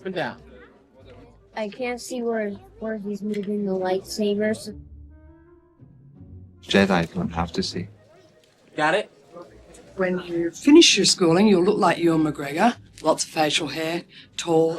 Everybody falls for the strong silent type. Yeah, I get that. That's you, right? Yeah. Every creature. A particularly beautiful, haunting, and dramatic scene where there are two extras who I think basically define what extra acting is all about. Congratulations on your election, Chancellor. That happens to be Ben Burt and myself in this sequence. Classic example for anyone, that anyone can be an extra, but they can do it a lot better than we did. Thank you, guys. Really appreciate it. Thanks. Thank you so much. When I did Star Wars, the whole project was an exercise in reining myself in and designing a film to be able to get the maximum amount of strange environment and exciting spaceship action out of very, very little. I don't really have to rein myself in anymore. Welcome to episode 2. Roll, please. I would say over half the sets are digitally created. That was great. It's in essence a digital movie, so that ILM is really working on every single shot. In general, George doesn't limit his thinking to what he knows can be done with the technology. He always tries to set the bar a little higher, and it's up to us to try and figure out, well, can that actually be executed? You know, film is a very collaborative medium. The ILM group is just part of the team, and they're able to tell me what they can and can't do. You are the ones that has to deal with the overall picture. I'm, for the visual effects, acting as the DP. So I'm concerned primarily with technical and aesthetic issues of putting the shots together. Rob is kind of the actors. George will direct Rob, and Rob will pass that on to his people. We are no longer safe under their protection. Perfect. Okay, print the last one. Be sure that the animation department gets that piece. And that's how we do it. No matter what you do in motion picture medium, it's an exercise in utilizing resources and technology. You know, the sphere is always this object of mystery. People want to know what is it and what the hell are you doing. It's a way of sampling lighting in a particular location to see how the whole scene is illuminated. Whenever we're doing a digital character, we always do a block through with the voice actor and you in this case, so that they can get the timing and pacing and where their eye lines are. I don't care about these stinking eye lines. Who cares about eye lines? Then we take the voice actor away, and he has to do the scene, pantomimes the scene. The guy who's creating that character will create their responses off how you respond to their responses that aren't there. It's a nightmare. That'll do nicely. As we're setting up to shoot a shot, I try and project myself down the line. How are we going to actually execute this shot? Flash. Jason's been measuring all the camera positions, height relative to set. But if it turns out later on we need to shoot a matching element, we can recreate that camera position. It's imperative that a match mover from ILM be on set to take set measurements and to place these track markers. Without a match mover, these track markers might not be in a shot, and it'll make it virtually impossible to recreate the camera move and to make a photorealistic environment. A day to shoot, and probably for these shots, 4 or 5 months in post. Once we get back to ILM, John and I would meet, and he and I'll just zip through the shots, and I'll say, okay, this shot's getting really close to animation, but I'm having some problems with getting the character interact with this table. Can you help out there? So there's a lot of back and forth. Now what do? I go to ILM every Tuesday and Thursday morning, and I go over the work they're doing. Locked out. Even I can't get past the security. I go over on the computer the characters or the specific shots that they're working on. The real breakthroughs, I think, with ILM were to take the strides and the inventions that have been created over the years and then try to streamline them and make them less expensive. You have no idea what some of these things can look like or some of these things will be. So you just kind of, get out there and act like everything's normal. It's challenging because there's nothing there, but it's like theater in that way, It's very demanding on the imagination. When we started doing Star Wars, it was very hard to get a spaceship to fly and pan with it. Now it's just, we don't even think about it, it's so easy. With the new digital technology and everything, I'm pretty much, whatever I can imagine, I can do. There are very, very few limits. Because it's not really George Lucas, it's digital reconstruction of him. It's all magic.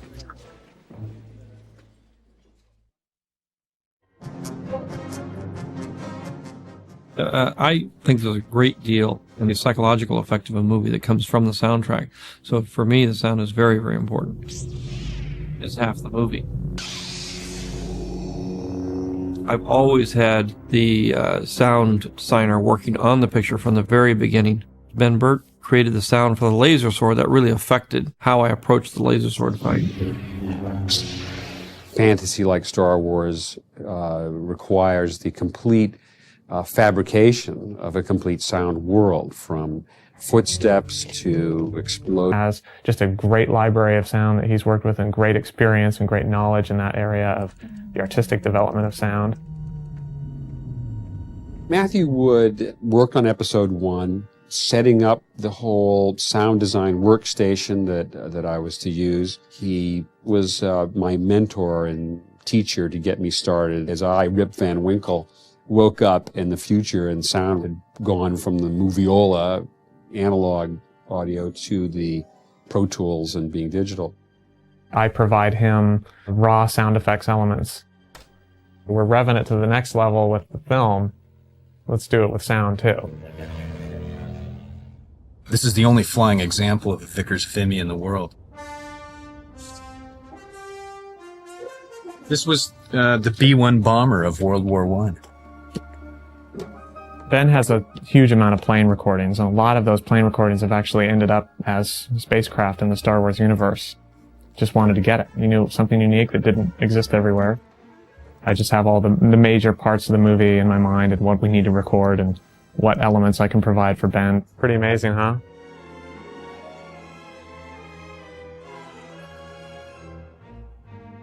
I'll get a takeoff and landing, and then I also want just a couple of bys. So while I'm there, if you know, maybe just one or two, just like going by me, and then a circle. Could we do that? You know, you're going over me, so I can get the Doppler effect of the, you know. Okay. Check, check, check, check, check. It's totally unique. They've got those giant wood propellers. Hopefully they're going to oscillate in some way that's going to sound unique. I'll try to get as many different types of sounds that it makes. That's amazing. And then all these metal struts here will be dragging in the wind. That can make a nice sound. If I just stay to those fence posts and walk about, you said a mile out there? A mile, yeah. Yeah. Brakes work on this thing now? Yeah. They do? Brakes work good.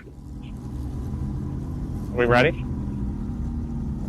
Anything unique we can get for the Star Wars movie. Hey, are we in a good location?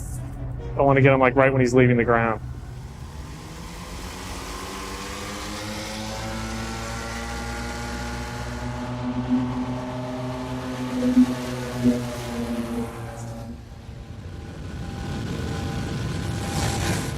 The famous thing about this airplane, it's the first airplane to fly across the Atlantic Ocean nonstop, first airplane to fly from England to Australia, and the first airplane to fly from England to South Africa.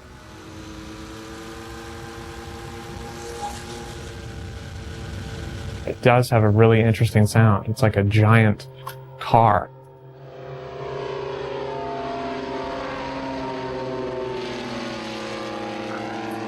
Many of the best sounds are not things that you think of and imagine and then go out and search for, but rather discoveries you make.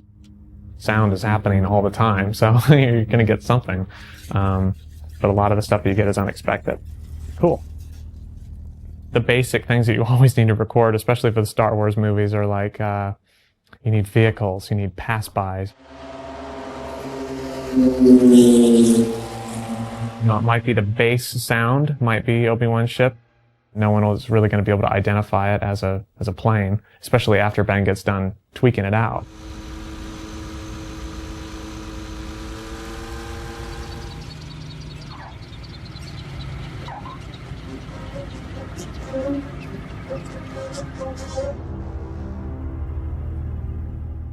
The end result of a motion picture is a great combination of picture and sound working together to most effectively and dramatically tell the story. Yeah, that was perfect. I think someday you're going to be able to probably do about everything we can do with models. You'll be able to do them in the computer, but we're not there yet.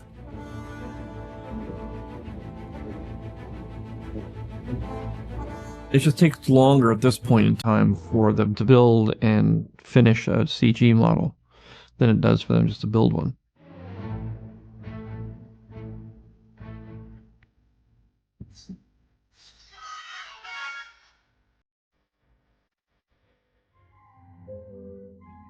The constraints of building miniatures around a certain shot has just been blown wide open. We can do whatever we need to do to get the image, and then it can be doctored, altered, or touched up digitally.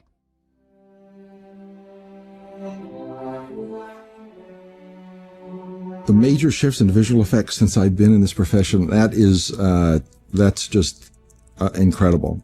I just turned around and suddenly we're in the computer world. The models are used as a starting point, and then they have digital enhancements on top of them. So it's not like we just do the model and put it in the picture and it's done. So we got one side, which we call a hero side of the model, which is where we spend all our time making things real nice. Our miniatures are built with the filmmaking process in mind. We're not just building a piece of art, we're building something that needs to be photographed. This will actually break into several sections for shooting, which pieces will be removable, so cameras can get in and such. You shoot them in various angles and things of what you need for the scenes, but you can actually pull them out and move them around and reconfigure them. Terrific. Great. I mean, it all just, goes together like a jigsaw puzzle pretty quickly.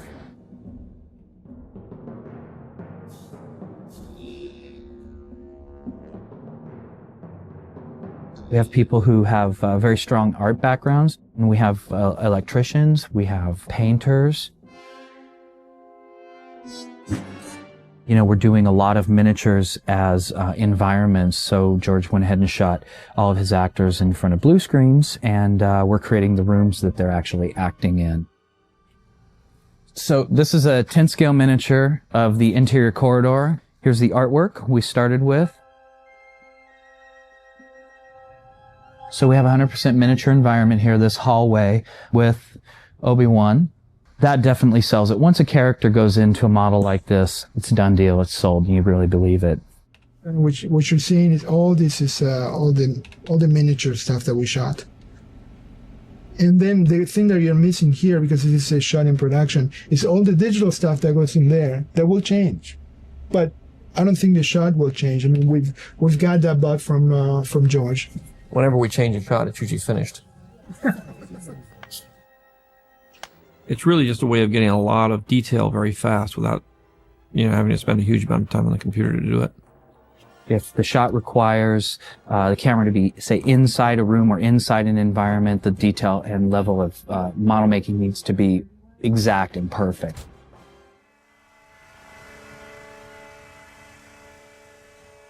Sometimes it takes us a few tries to accomplish a perfect part. This one looks pretty good. You can see right here, there's a dimple in the piece that can really be highlighted and blow it. So the idea is no dust, perfect part.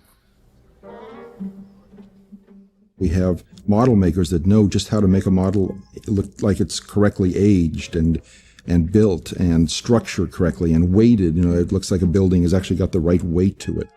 There's no detail on this plane at all, but by breaking it up with paint and creating aging and drips, it's an illusion of a three-dimensionality to this part that doesn't exist.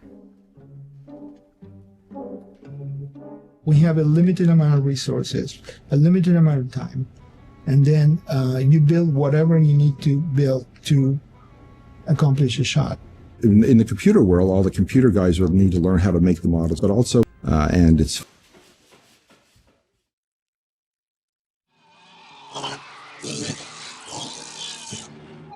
And Boba Fett appears as a cartoon character. I think that's his first appearance, just after 78. The holiday special. I think a great deal of fans, 98% of fans, want to know more about him. I grow up and 4 and 5 in that, and then I become a bounty hunter. Much wind as we can get. One of the great things about episode 2 is it really delivers on this mysterious and wonderful character, Boba Fett, and also someone who's equally mysterious, the character called Jango Fett.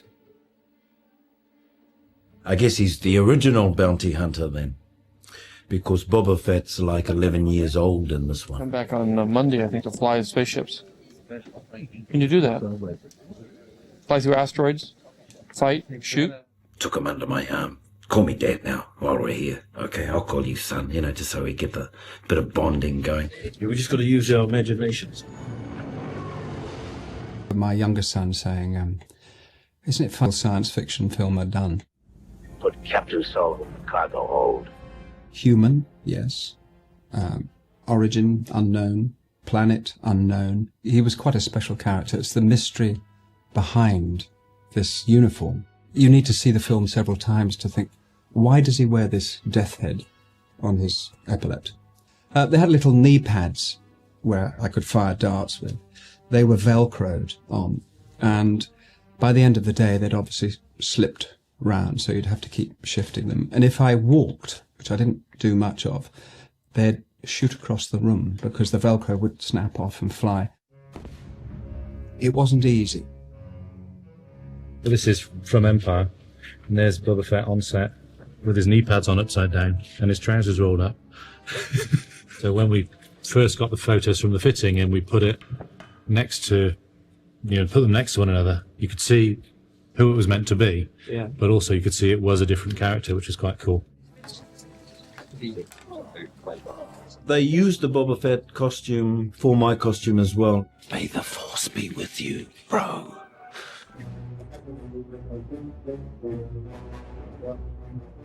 We've gone for this new kind of silver millennium kind of color. Feels amazing and privileged to hold that mantle of the Boba Fett reign, George, what's my lines today, George? Any dialogue? You draw your guns and you pow, pow, pow. The fight scene with Obi-Wan Kenobi. The space chase through asteroid planets. And the helmet, of course. And that got a bit much in the rain sometimes. Believe me, this is rain. This is real rain. Roll cameras. While you're doing your action and your fight scenes, Then the thing fogs up, I can't see anything. Oh, well, I'll just carry on like this. I can just see this blur coming down. being a strong, virile Maori warrior from New Zealand, well, you just got to deal with these elements and carry on. Thank goodness for those stunt doubles. Good MC George, the director. Ask him what your motivation. All right. I love Boba Fett. I mean, we get to spend a lot of time with him in this movie. We get to understand where he comes from, but we also understand that we get to understand that his identity is forged in some of the most powerful events that take place in the whole Star Wars saga. But the biggest thing of all, he's pretty cool. Yeah. May the Force be with me. It's awesome. It's even more powerful than what we see in Empire Strikes Back. I think people are going to be blown away, not only by the costume, but by the performance and the whole overall story that takes place between Jango Fett and Boba Fett. It wouldn't rain up in space.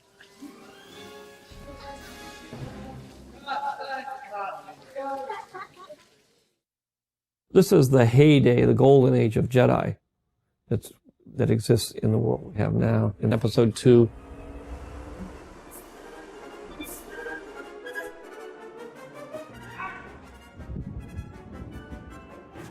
I've watched all these swashbuckling films all my life. You know, I was a huge Errol Flynn fan when I was a kid. And this seems to be the next step in the fencing age. I mean, Jedi, as I've always said before, they've chosen a sword in a time of, laser guns, so they better be damn good with it. all right.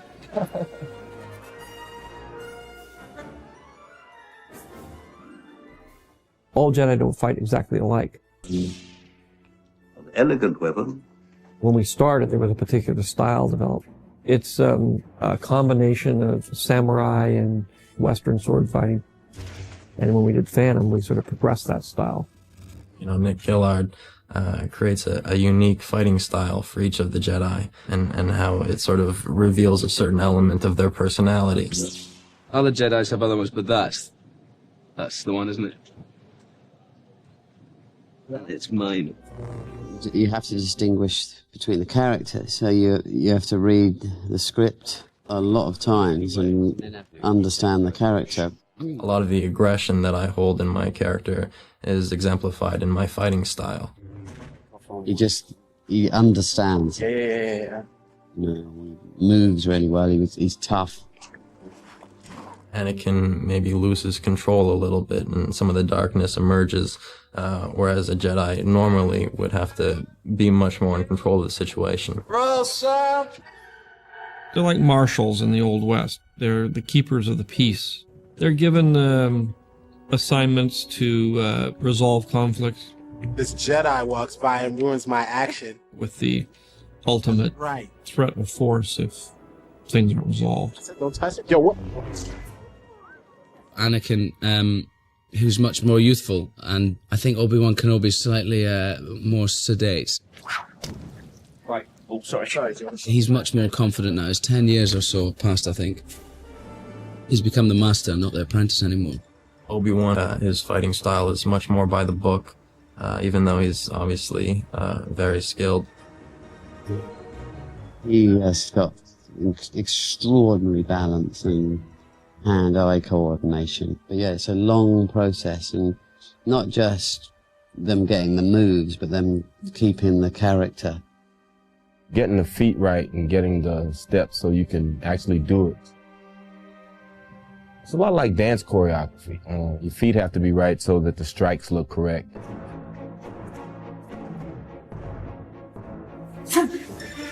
Trying to go much more classical. You know, some of the characters are real master swordsmen, better than anything we've seen so far. Listen, I'm trying to figure out who we had to talk to about your light color, your lightsaber color. Oh, well, good guys are green and blue, bad guys are red. That's just the way it works. No purple lights? You might get purple. It would be a shame for me to participate in a film like this and never get to use my lightsaber. We've not seen Mace fight yet, and we know that he's second only to Yoda. Good to G.O. I guess because I'm such a fan of Japanese samurai movies, and I watched a lot of kendo fights and a lot of stuff, I'm doing pretty good at it. I was thinking about a style for him, but it's Sam Jackson's style, you know, that he has so much style of his own. Since I'm supposedly the second baddest person in the universe, I'm pretty efficient. I don't do a lot of fancy sword twirling or anything. I dispense people pretty quickly. Use as little energy as possible, but I'm pretty lethal. Okay, cool with that? You know, I think this is the first time that we really get to see all the Jedi in action, which is an amazing sight.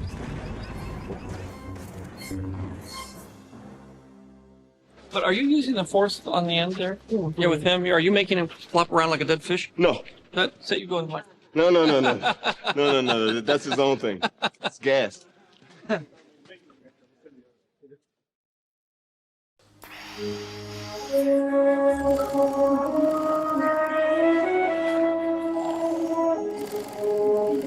In Star Wars, the first trilogy, Princess Leia's costumes are very, very simplistic. They're designed to not call attention to themselves. The Empire has taken over.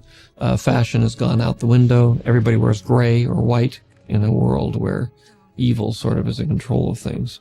And in the second trilogy, the costumes are designed to call attention to themselves. So it's just the opposite.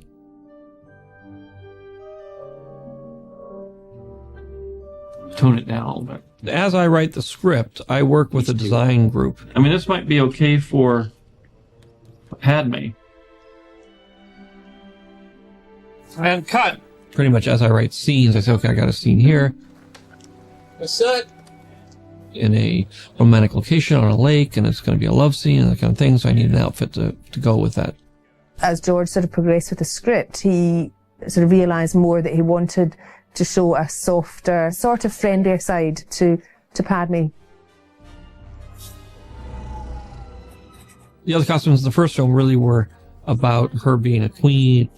In episode 1, she was a very formal figure and had to always be aware of her position. Last time they were so incredibly gorgeous, but it really cumbersome to wear. This one is much more about making her as beautiful as we possibly can. That's beautiful. And when Trish comes in, a lot of things get thrown up because she then takes those and tries to translate those into real cloth and movement on the body and everything. They specifically worked hard to make them as comfortable as possible, and I really got to enjoy wearing these gorgeous, gorgeous clothes. Very good. That's fantastic. Isn't that fun? What is this for? This is packing in the apartment. Packing. You got it just like that to pack? Every day I'm in a different outfit. Big job.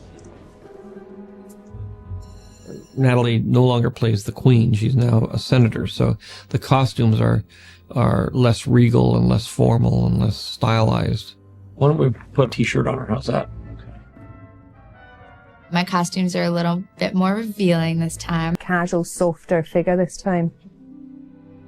This is P19, which Padme wears when she goes on a picnic up to the shack fields with Hayden from the retreat island. You know, she is going to fall in love. The costume in the hills in Naboo is really, really beautiful. It felt like a period piece as opposed to, you know, this futuristic piece, but it's very romantic and flowing. This has all been embroidered, and we've laid on the little pieces of roses onto the borders just to link the whole thing together. This is a little shawl that gets draped over the shoulders. And then there's twists of coloured ribbons in matching colours. Light, summery, but quite sort of fun. So she can run about the fields and the dress floats. And then sort of with the hair, I think we made it very Star Wars-y. That was great.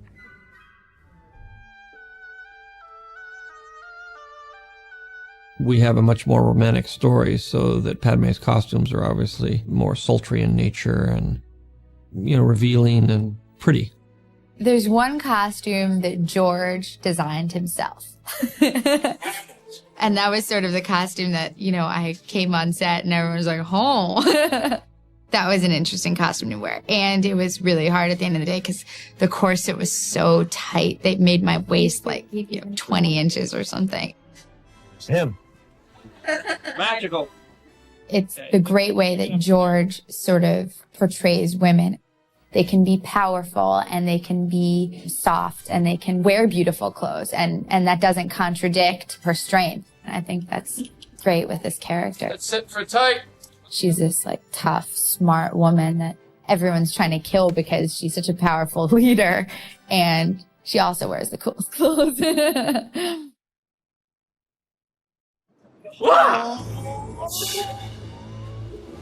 We're in the middle of this giant execution arena where there's thousands and thousands of Geonosians cheering and screaming as they are led to the wolves.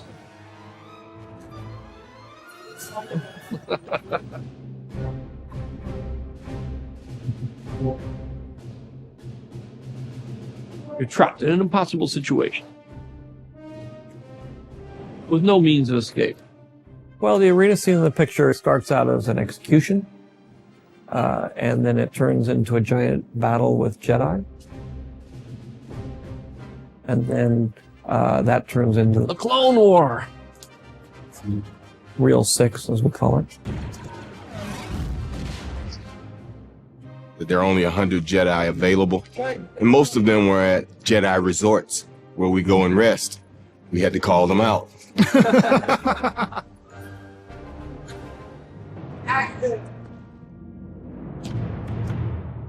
There's 200 Jedi Knights who flooded into the arena, fighting on the arena ground.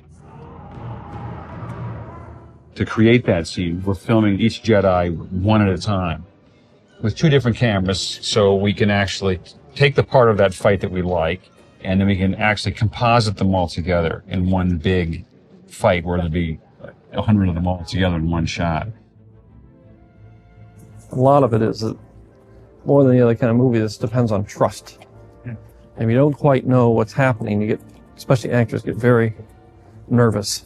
You know, especially when there's nothing to hang on to. And I don't even know everything that's going to be there until I actually start working on it. It really is like a giant sketchbook, giving more of like a poetic, just general swath of the, you know, what is the feeling, the mood, the lighting, color, palette of the location. The whole world of Geonosis is a combination of a kind of organic designed environment with a kind of tinge of industrial design in it. Through the notes and direction and George's sort of trust in us exploring things, literally in the doodle sketchbook phase, we can quickly leap from a verbal concept to these color abstracts. George really was into these termite-inspired towers, as if you know, they're great architects in the natural world. So by bringing in these tower elements, carving into the rocks, it shows an ancient society, very insect-like and very primal. Hoggle, something a little bit tougher than the average Geonosian. George presented them as a species that could just sort of disappear into the rock. These ideas provide an inspiration and a conversation point for our meetings with George. Once we've had those conversations about the Clone War, where basically everything in the movie's covered. Yeah. And we're in it, in everything. There's nothing sort of sitting on the shore anymore.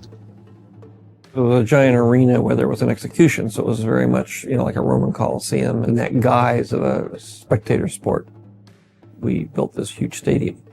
During the ground battle, we'll use this. It'll be photographed and then replicated over and over again to help create the Geonosian landscape. I think the camera move is going to start somewhere in here and use this corner as if the gunships have come out. They're coming around here, they're heading that way, and they're kind of flying past this piece, so the camera will come across this way.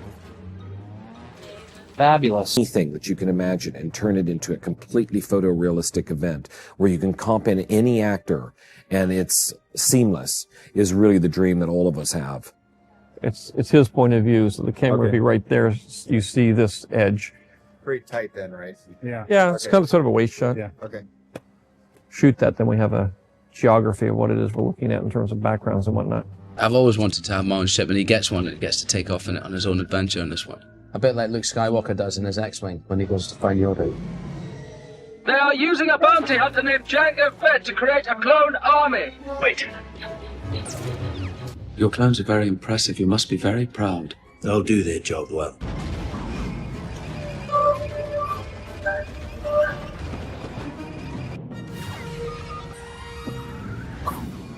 I needed a Jedi who was an older Jedi that had left the Order, who was very good. I decided to go with a more elegant, sophisticated kind of person, reminiscent of Obi-Wan Kenobi as an older man. I play a character called Count Dooku, a battle-scarred Jedi. He's obviously a man of immense power, mental power and physical power. You must join me, Obi-Wan, and together we will destroy the Sith. Commerce skills are preparing for war, there can be no doubt of that. My role apparently is that of mediator, who believes in peace and the power of negotiation, until it seems that it's absolutely inevitable and nothing else can be done. I will create a grand army of the Republic to counter the increasing threats of the Separatists. This is actually the beginning of the Clone Wars, so there's a lot of intense action sequences in this film. Reach new ground. The struggle from, you know, the good side and the dark side. Something that we all deal with that, which I guess is a theme in all of the Star Wars movies.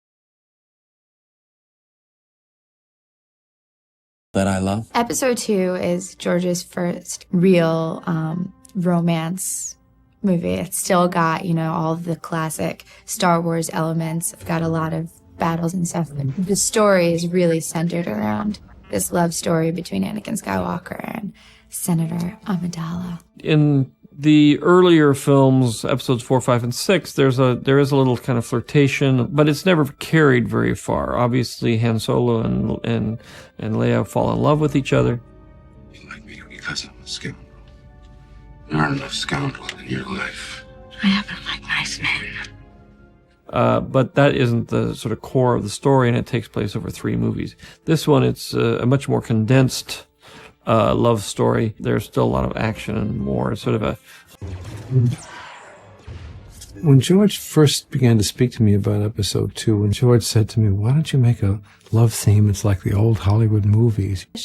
So it's the struggle to sort of maintain some sanity in the overwhelming wave of chaos brought about by love. He's holding me back! I have a sense with Anakin that there's a dark side to him, and his dark side already clouds the relationship. He does have an edge. He's got a sort of a James Dean sullen edge to him. She sees this sort of darkness to him, but obviously that's always intriguing. Girls always like the bad boys. The anger is a product of his confusion. He's very passionate about it, the path that he wants to take as a Jedi. He's very determined, and he feels like he's being held back. He wants to break free of that, but then at the same time, he's found this love in his life, which takes him in a completely different direction. The idealistic, sunny aspect, hopeful aspect of what we feel.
All the Star Wars films are action films. Episode 2 is no different. And even though it's primarily a mystery and a love story, has, sizable action. People getting jacked in this movie. Well, hey, it's a Star Wars movie. It is the classic big themes that make you think, but then it's really fun and action-filled and got the fights that are, these modern sword fights. It's a magical world. Long time ago, in a galaxy far, far away. And it continues. I look at these as the swashbuckling adventures of the modern era. So these are the new adventures that expand your imagination. You have any idea who's behind this attack? We will find out who's trying to kill you, Padme. They're trying to solve a puzzle. Somebody's trying to kill Padme, and they're trying to figure out who and why. While she's asleep, a droid's come to the window to kill her. So we both sense that at the same moment and save the day. Obi-Wan goes after them, and I race downstairs to grab a speeder and go after them. And they go through everything. They're through buildings, they're upside down, they're shooting it. It's going to be a fantastic chase. It's so dense. Every single image has so many things going on. Speeder! You went that way! This is a shortcut, I think. Stay away from the planes! Before we had to do miniatures and stop motion. And in reality, to do it, we were in a speeder that was rocking about, and it actually made you feel rather sick after a while. It's like going on a fairground ride over and over again, where you're not allowed to go and have a hot dog, you know. That was a tough day. I was just being thrown around all day trying to hold on and climbing all over the speeder. It's pretty nutty. End up in the bowels of Coruscant, which we hadn't seen before, where they crash and take off on foot. We go chasing through the streets. It was lots of fun to shoot, you know, and just knocking extras over and fell down a few times. You know, you get lots of cuts and bruises filming this. While Anakin is sent to protect Padme, Obi-Wan goes off to see if he can solve the mystery of who's trying to kill her. Dangerous and disturbing this puzzle is. I go on a kind of Dick Tracy detective spree. It's good. They are using a bounty hunter named Jango Fett to create a clone army. It starts off at long range because once Obi gets near him with his lightsaber, he's going to be in trouble. Yeah, I did lose my lightsaber, and that's something a Jedi should never do. But it was raining and it slipped. Jango Fett is able to escape, and there's this wild chase through an asteroid field that is really spectacular. Blast! This is why I hate flying. This time I get to fly a really cool spaceship. A little starfighter of my own. A bit like Luke Skywalker does in his X-Wing when he goes to find Yoda. Which is brilliant. It looks fantastic, this thing. After a really series of complex events, Obi-Wan gets captured in Geonosis, and Padme is hell-bent on going and saving Obi-Wan. They land on Geonosis, and then they get trapped into this droid factory.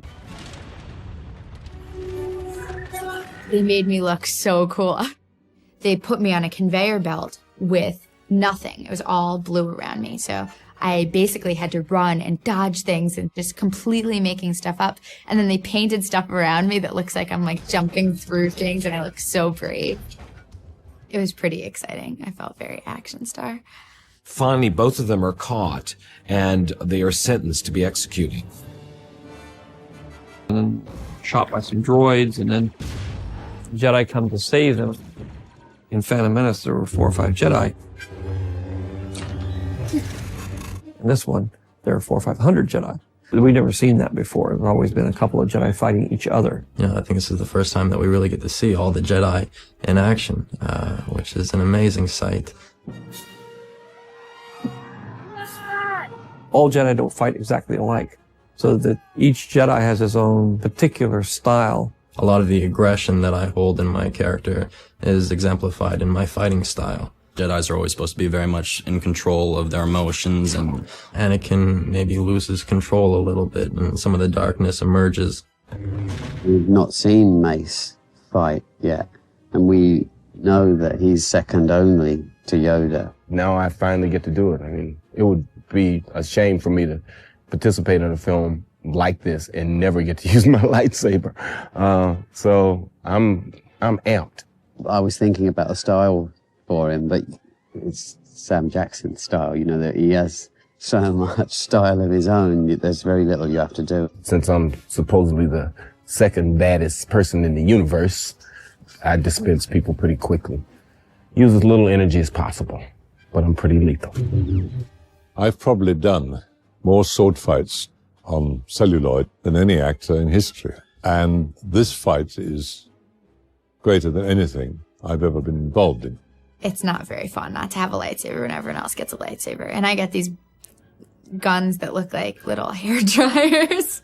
It was interesting to see her in combat mode. She's a real fighter.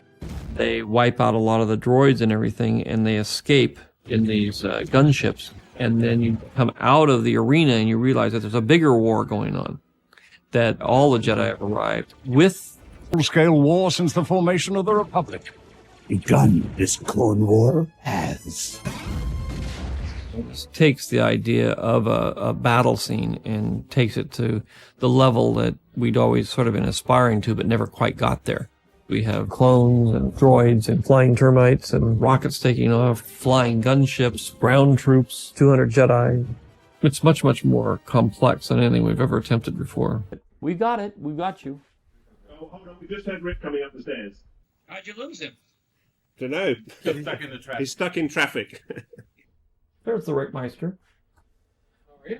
So should we jump straight in? Yep. Padme's veranda. with which is sort of outside inside. We were just wondering how exposed that is in terms of any aging or weathering or anything. The further you go back into it, the less distressed it is. Okay, fine. We have our sort of the two prongs of the art department, really. We have the Australian art department, which is the sort of, in a sense, the filmmaking side of the art department, and then we have the sort of conceptual side of the art department based at the ranch. Oh, I'm starting to do some set elevations and laying it out a little more clearly for art directors who will be down in Australia building the set.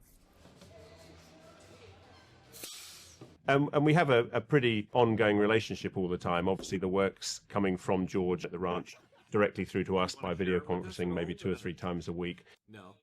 But yeah, I think the draperies are getting in the way.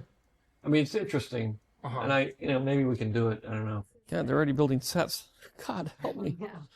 I'm gonna have to start this script pretty soon. This is the prop making department, and it's just been set up. Bear in mind, it's probably about a week old, really. I like this one, and I like this one. And here we got young Rowan. He's actually in the middle of making another barrel gun, the Garner gun, which is all-around crew. Everybody's taking the leap and focusing themselves on what little information we get each week, which happens to be enough for us right now. I mean, we're starting set construction weeks ago. Costumes have been pumping up. Creature shop is just being set up, and they'll start working on some of the creatures in the next 2 weeks. So everything is moving. We're heading for a destination that we're not sure where we're going to end up, but it's a good and exciting time right now. I think it's great. It's going to be a real challenge to do this fight in there, but hey, Nick has to have something to do. Boom. There. Just so it goes across him a little bit. George usually gives me sort of free rein with the fights. I mean, he oversees everything, but we have come up with some ideas. George hasn't seen them yet, so what we usually do is try and test shoot everything, cut it roughly together and send it out to the ranch, and then hopefully get the okay from George, and then we're good to go. We said be careful of that wire work, because it looks like, I don't want it to look like wire work.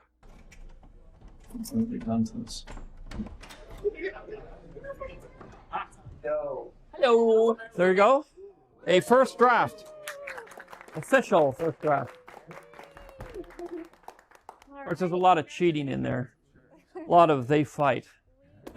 Cheating? What I want to do with Obi-Wan is I want to give him a haircut that's somewhere between where he is there and where he is here. Now the beard's really short, all around here, completely trimmed, and up here very... And that's way up there now. Oh, no, the hair's, It's a really high forehead. Yeah. We might put, again, a few little gray splotches down in here, right? These two right here. Just that often with hair whitener, it always looks like hair whitener. Because this is only 2 years, it's only 2 years after the last one, isn't it? It's obviously been a hell of a 2 years. Look at the same now. Anakin we have to deal with too. At this point, I think we say, what's dashing? Because we're bulking him up. So you can just get it from... Yeah. Hayden's had to work out really hard, so he'll do 6 hours sword fighting, and then he'll do 2 hours of training, and then he eats about 6 times a day. I think it's too much. Too far? Yeah. Let's let his hair grow. Around the other side of your profiles. We want that. Go for it. I mean, that's sort of the same. His hair is still a work in progress. 2 days ago it was quite long. We had the little ponytail thing happening. Yeah, I'm just afraid that he'll see it and go, that's what we're going with. Okay. All right, guys. Have fun. All right, Charlie. Have a good one. Yeah, blast. It'll be hell until I get back, and when I get back, it'll be worse. All right.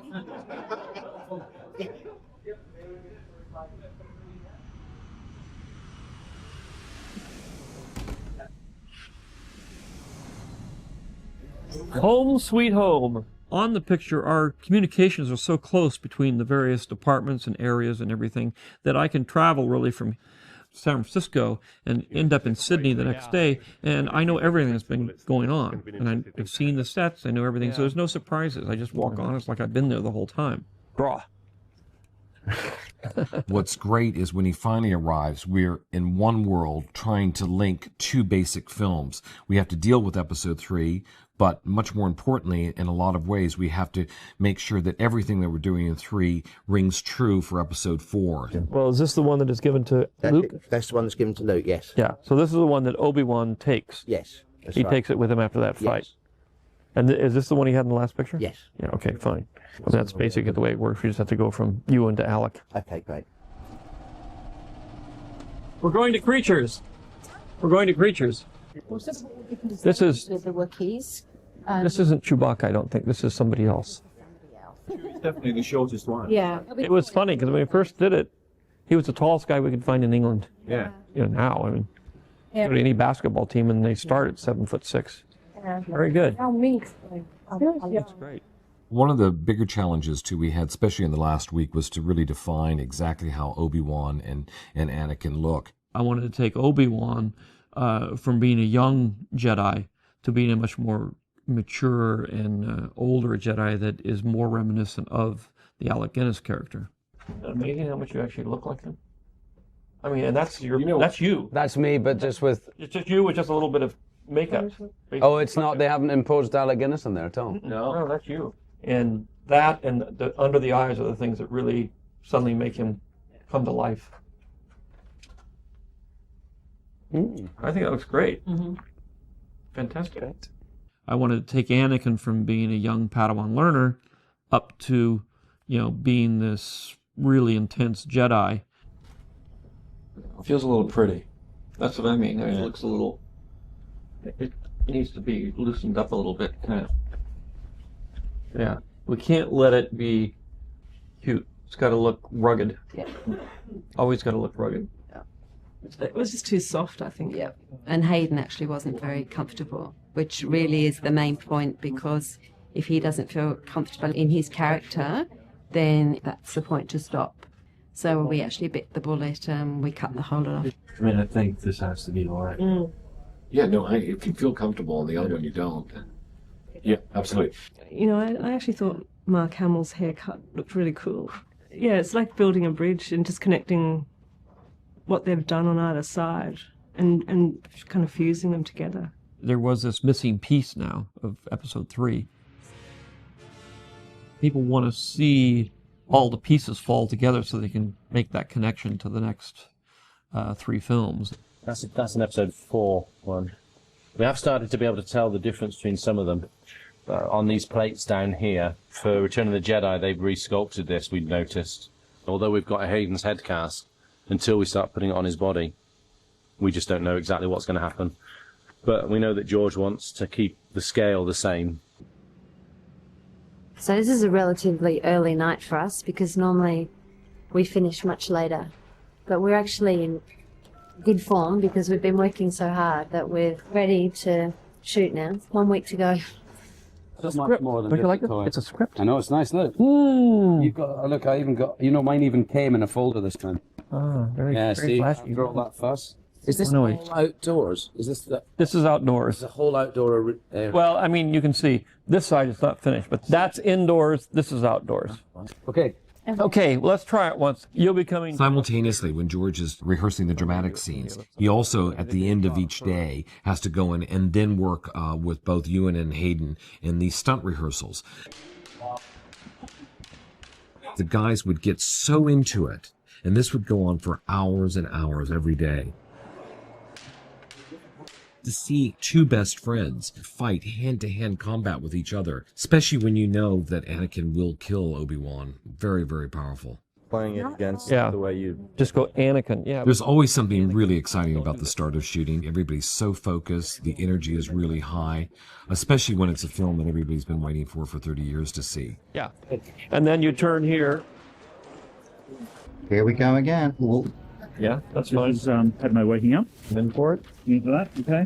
Yeah, that's fine. No, that... Anybody strip That... Yes, that's better, Jim. Yeah, that looks good there. Okay, we ready? Rolling, quad phase. B-23. Hey, camera. Good luck, everybody. Kick some ass. Let's do this in 60 days.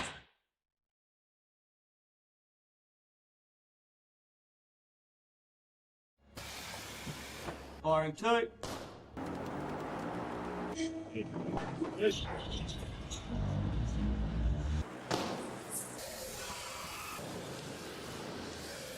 Special effects is never easy, put it that way. I've been doing it for 23 years and it's never easy. It's always, I mean, there's a lot of stuff that we've done before, but there's always problems. Okay, turn it off. Okay. Was that supposed to happen? No, that's not meant to happen. Okay, yeah, rehearsal, here we go. And action! We deal entirely in the real world. What can be shot in camera can be a huge cost saving. And they'll run in, and we'll be going up, and they're going to grab onto that wire and stuff. Now, how are you going to do that? We've got a practical one that pulls out. Digital technologies is just simply a different way of recording the material, and then a different way of manipulating it after you've recorded it. If he held on with his right hand and held on to Obi-Wan with his left hand. Okay. You've got to hang somebody upside down. It's very hard to do that digitally. It's nothing like having a person actually hang upside down to make you believe that that's what they're doing. And great. Well, that's the right idea. There's various shots in this film where we're using scenes with water shot in a pool, and we had to create the waves, because to create the waves using visual effects would have been a terribly expensive exercise. Okay, let's stand by. Get the actors in, please. Ewan? Yeah. Let Hayden get a little bit ahead of you like he is right now. Okay. You're still interested in performance, and you have to work very hard to get those performances.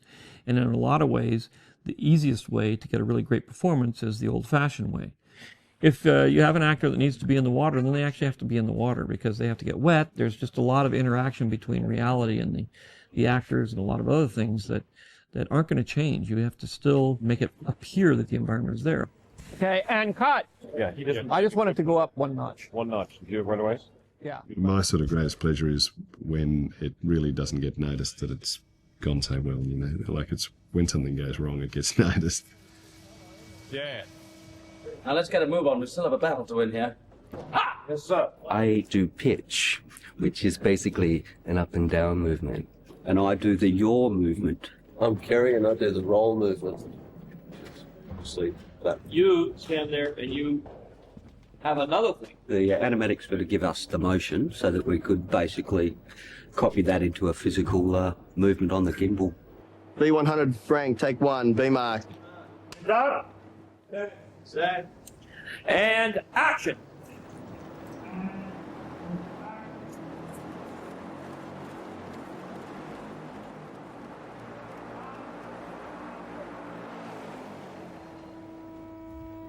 That's how it's done. We can do a full, or nearly 180-degree roll and about 60 degrees of pitch and about 60 degrees of yaw either side of centre. It's the only gimbal I've ever seen that can do that anywhere. We've gone from a fully manual gimbal to a fully computer controlled, which means we can completely map the movements that we make and then play back exactly what we've mapped. So when we're shooting, we can change that, alter it. So it gives us that facility. And cut. That was great. Let's try one more with bigger swoops in the beginning.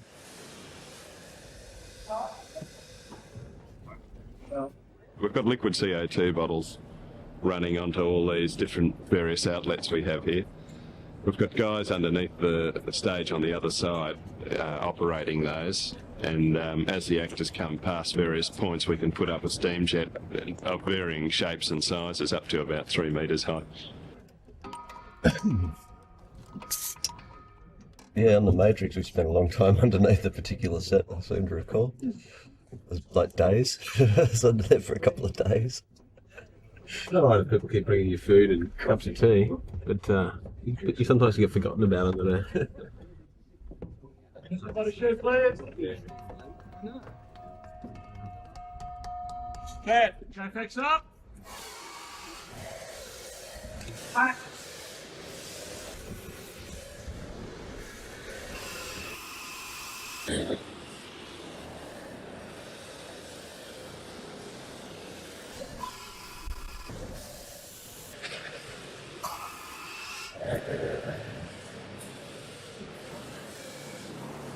And cut. Cut. Cut.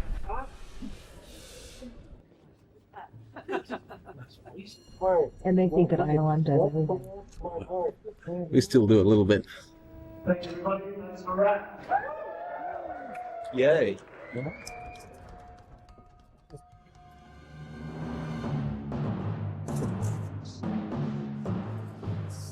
Bad guy, which is the Emperor.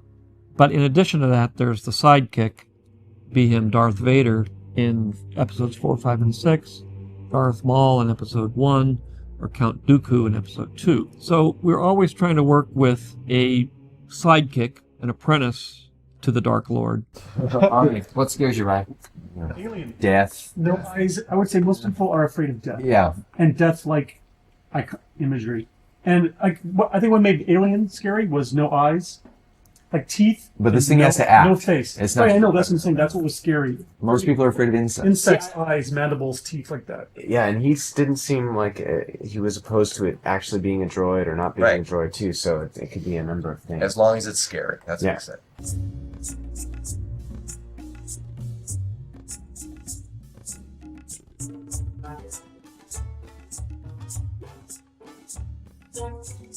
I looked around the room, I saw a lot of things that looked evil, and so I'm going to try exactly the opposite. I'm going to try things that look really very beautiful. When I was in the bathroom, I happened to be looking at this spray bottle from the top view, and I kind of saw a face in there, kind of like maybe these could be the eyes, and this could be some kind of interesting mouth. So that's just kind of a way to play around with it. And you could, as you go, you could change things around and make things your own, and things evolve from there.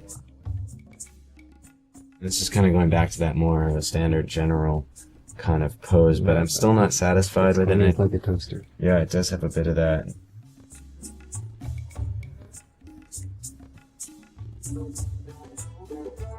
If I'm doing something like this and I want to understand the pose better, stand here and do that so I get back far enough. And I can actually try out variations on it. I can put some lighting on it. I can see, what's the most dramatic thing for the pose I'm trying to do. It's really embarrassing sometimes when you forget you're in a room with people and you're... How old is he then? I don't know, 8. And maybe he doesn't have to be human. There's so many ways you could slice it. Yeah, but I like that shape.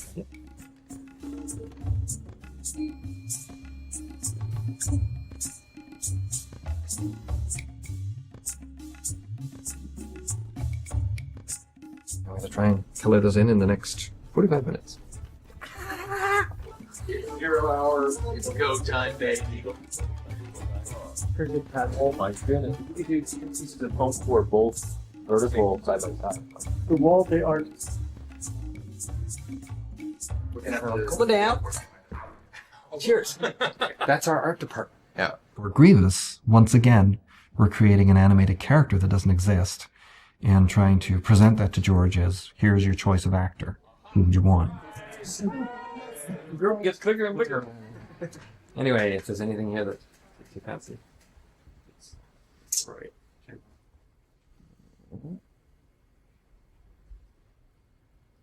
Gotta be kind of careful that we don't recreate Darth Vader here, since he sort of shows up at the end of the movie. Although, the ultimate scary guy, a kid. He's a video player. Is somebody a parent? The ones I like the most. I like these one and these one. And I could like these if we went with droid. Some of this gets a little devilish. So it's got to be threatening. It's got to be something. I don't want it to be Darth Vader-like. I don't, this at least you really know it's a droid. Do you want to see more, or do you want to develop these? Well, we'll give a chance to develop these. I mean, you can see some more. If anybody's got any ideas, I'm always open to ideas. The art department team, I think I've described before, is very much like a jazz band ensemble, where you know when it's your time for the drum solo. At the last minute, I had one little sketch I had started before for an idea for the Droid General. We had a little bit of time yet, so I just finished marking it up and I handed it over to Ryan Mendoza. And sure enough, during the meeting, George went straight to that one and said, "This is the one." This guy, this has human eyes, or not human, but animal eyes, that, would move around. You actually get to see the whites and get to see that it's an actually organic thing, which might be really ugly. I came up with the idea of General Grievous as a leader of the droid armies. He's kind of a little bit of an alien in a droid shell, which is sort of an echo of what Anakin is going to become. Warren's actually made the icon from this film. But you don't know what it means, and I kept telling him, remember what that felt like, because you're going to be telling that story for the rest of your life.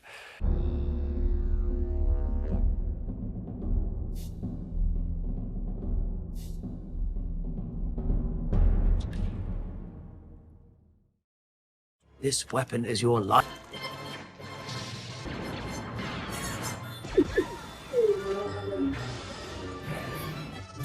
Its own kind of weapon, which reflects the ideology of that particular culture and what they think about and the way they do things. There are kinds of weapons that exist in this fantasy world.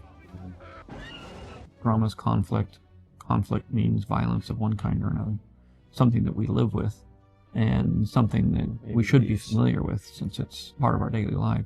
This will be a hand pistol. So there's the size of a hand pistol, so as you can see they've got rather large hands. And the next step would be to make a 3D mock-up of that and then progress from there to the final prop. Because Star Wars is such a... nobody's supposed to know about what we're up to. Basically, we literally have to make everything in-house. You know, there's a lot of us that want to get it right. This one, it was sculpted by one of the sculptors downstairs. That's the organic look to it. One of these was made, again approved by George Lucas, and then we've produced 6 or 7 of them. We started off with that to get a size. So there's your handle being started to work on. The gun has always signified modern society and modern weaponry and sort of the more impersonal and the clones, ultimately. So that's what you end up with. You unscrew that, take it out, and there you have it, a gun. So here is a very, very light one made of just light resin that they can fling around. It's not particularly strong. This is a foam one. As you can see, I'll show you that. No, yeah, like that, it just snaps. You didn't make that very well, did you? Here's a heavier, tougher version made of resin. And I think somewhere around here there's a rubbery version for stunts. So when they're flying through the air or whatever they're doing, they'll carry a rubber version of the guns, so just so they don't hurt themselves. General Grievous's droid gun. Right. I mean, there's another possibility of a droid clone pistol. It's like an exhibition. You know, we lay everything out that we've made. I mean, I've got a runner downstairs and made a beautiful gun, and that's one of the guns that were chosen by George. You know. Good. I like that. Very nice. Wookiee handgun. It's just literally one-handed. We've got the bigger version for... Oh, that's right. I'm not a Wookiee. He's so big. I'm in awe of him as a director. I think he's fantastic, you know, because he's a great guy, you know, and he appreciates the work you do. Yeah, no, it's brilliant. Looks great. The boys get a chance to actually be more creative, which is great. It's boys and their toys, you know, what can I say? And what's your name? Brad. That's Brad. Now here it's kind of about the pole having an energy beam in the middle of it that could block lightsabers. Well, yeah, I'll show you how that works. Okay. You had to think of something that you could fight with a laser sword that we haven't done before, but it wasn't a laser sword. And so I came up with these staffs that are electric staffs that a laser sword can't cut through.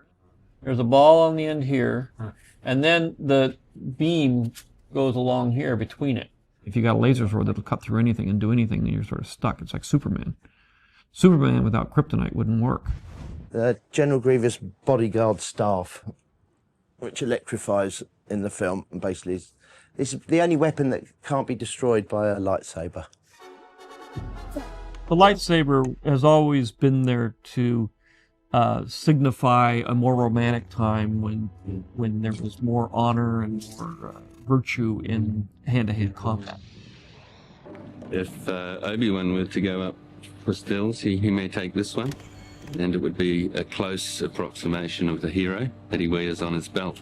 Whereas when he's fighting, this was Ewan's favourite lightsaber.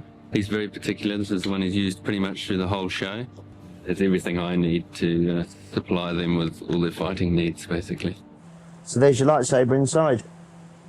So you pour your resin in, wait for it to dry, and you pull it out, and it's done. And you'll end up with something like that. After that, it either gets painted or plated. It's fantastic what we've been able to achieve on this film in the type of products that we can now chrome plate, which we couldn't even do on Attack of the Clones. So now we can actually chrome plate rubber. So this is actually a stunt saber, and it's a rubberized chrome version.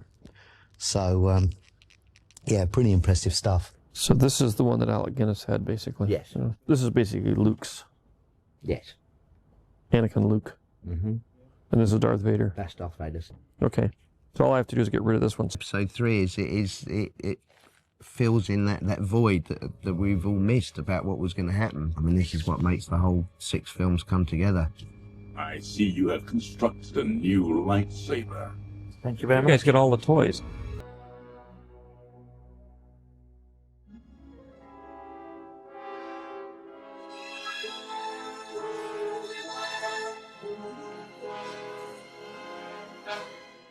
As we go along in each picture, we are learning more and more of how to shoot with digital technology. And action.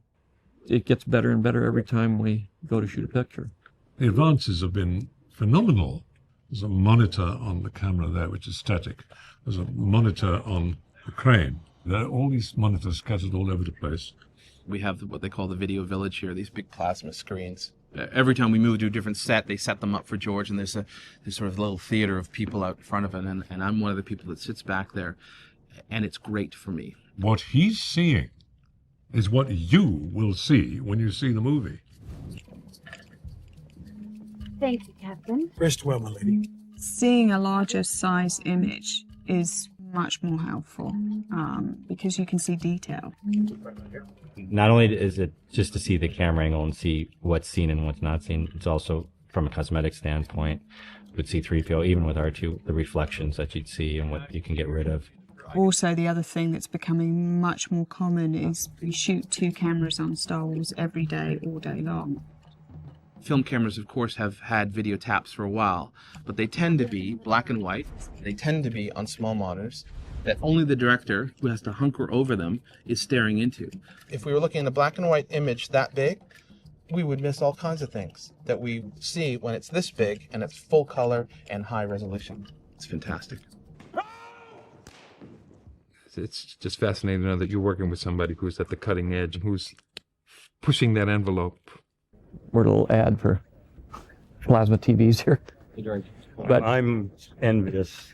But it's great because everybody gets to see, you know, all the makeup people, they can see whether there's something wrong. They can actually see it and go and fix it. Every time we were looking at the screens, we could see all the imperfections and we would fly up and, you know, as I say, sometimes get the scissors out, clip off, or a bit more product, and that's what it's all about. So, you want me to try the other camera in there? Okay, stand by. Video assist is a really cool job because you get to run around with a whole bunch of fun gear, and then we record the takes and we play them back and people analyze them. That was great. And it becomes a bit of an information management game. Action! They might go through a doorway, and then next week we'll film the other side of the doorway. So everybody will be asking me, get that stuff up we did last week so we can see who came first through the doorway. And I'll have to find the shot and get it up. Wrong door. Cut.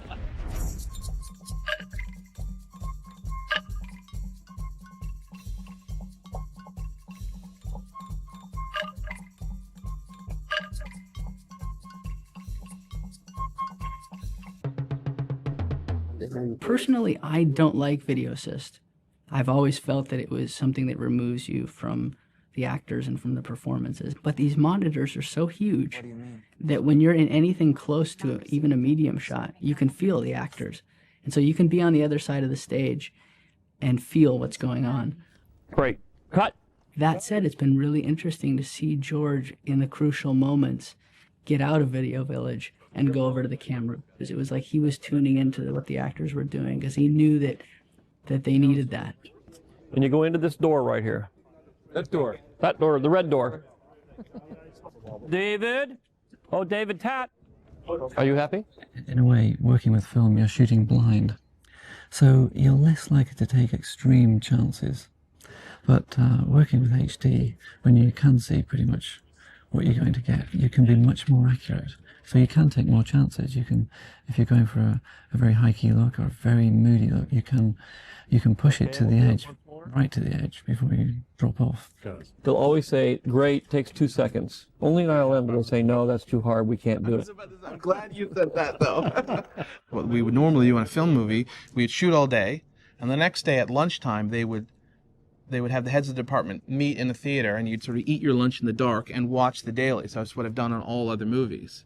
With this, George can replay the stuff instantly on a nice big screen, and he can make a decision right there on whether he got the shot or not. That was a little tricky getting around there, wasn't it? We may have to go faster. We'll try one more right away. It's just much easier for the filmmaker to do his job. We can even cut the stuff on the set if we want to. And we have, so I could see whether a take was working or not. And then you can send it up to editorial, and they can cut it and do things literally in the same day. You don't have to wait while it gets back from the from the drugstore. So we're striking set so quickly the next day because we're not waiting for any kind of lab results. I think that the turnaround's very fast. Because of the great technology that's happening here, it does make the days, in terms of the workday, a little bit easier on everybody. So yeah, there is a kind of calm here. Good morning, Katie. Hey, Dad. Callum, could you go to the end mark for a second? Hi, how you doing? It's fine. Welcome home. Thank you. Because of his love for it, he's trying to take it to another level. And now to come back on this film and see, like, the next generation, he's really pushed the limits of the industry to further the art of filmmaking. And action.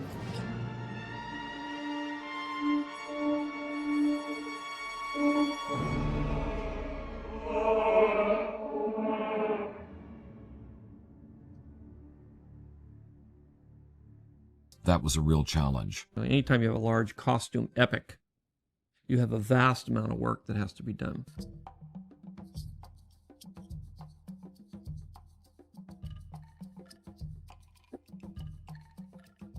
Trisha Bigger is just like incredible what she has done with all of the costumes on this particular film. They make you feel regal and noble walking around in them. I really think that Trish has done a phenomenal job. I mean, if you look at Padme's costumes, oh my God, and the materials and the detail in them.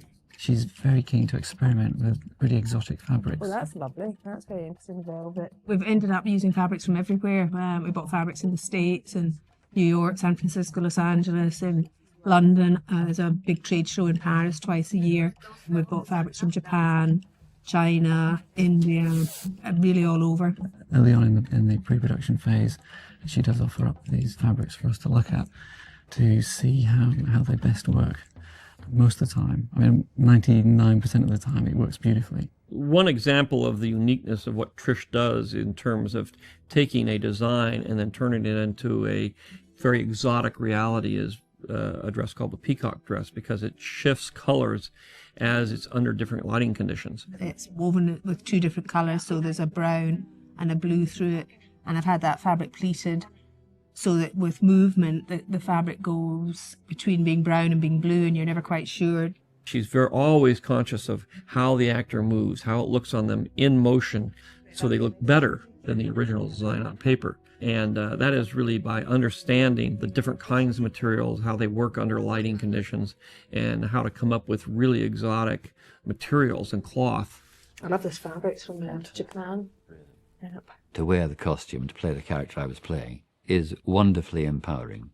But the colours, the textures, people keep coming up and saying, is it rubber, is it leather? Well, it's neither rubber nor leather. I don't quite know what it is. I'm sure Tricia will describe what it is. The fabric is a wool with a latex type of material over the top, which gives a crumbling, animal, creaturey sort of feel to sort of show the sort of inner decay of his character. It feels reptilian, which is, people go, ugh, and that's exactly right. It looks cool, though, that. Yeah, doesn't it? Yeah. In many cases in the film, the actors are working in a blue environment. So the only thing they have that is a clue to that environment that they're working with is their costume. It's very, very important for the actors to have something that they can actually hold on to. And that's one of the things that they respond to Trisha's work so well, because it roots them and makes it solid for them. I guess My costume was my first way into the character. It was wonderful as an actor to see these obviously incredibly brilliant craftspeople putting so much of their energy into my costume. It really energized me and excited me. It was a huge contribution to my character in a way, because it's one of those things that sort of just adds to things, and adds to things up here too. I felt almost priest-like when it was on, and that's when I thought, well, okay, I'm the administrator of this planet. But that role carries extra responsibilities, especially when I'm in this costume that has been accumulated over eons. The significance of all of these little pieces go back, have evolved over many, many years. And so it kind of was special in that aspect to me. The way he moved in the costume was incredible. Watching him transform from just being sort of walking in a very ordinary way with his arms, you felt as if his whole body had sort of lengthened and narrowed into the costume. They have stripes on their faces. We wanted to copy that into the costume so that there was a vertical look to the costume. It's always an incredible challenge to work with so many different characters and so many different...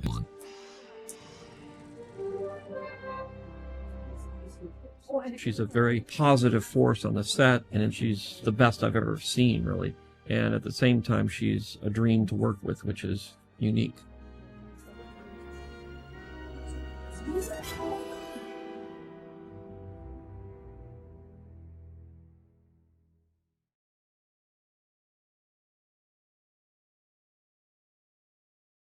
Yeah, actually, very soon. Oh, yeah, sorry. When you see Anthony Daniels put on his C-3PO outfit, I was standing next to you, and he turned back. He turned to me. He said, "It's like an icon here, you know." So there's still that kind of like enjoyment that we all have, because I grew up with watching these characters. What you got out again? Get back in there.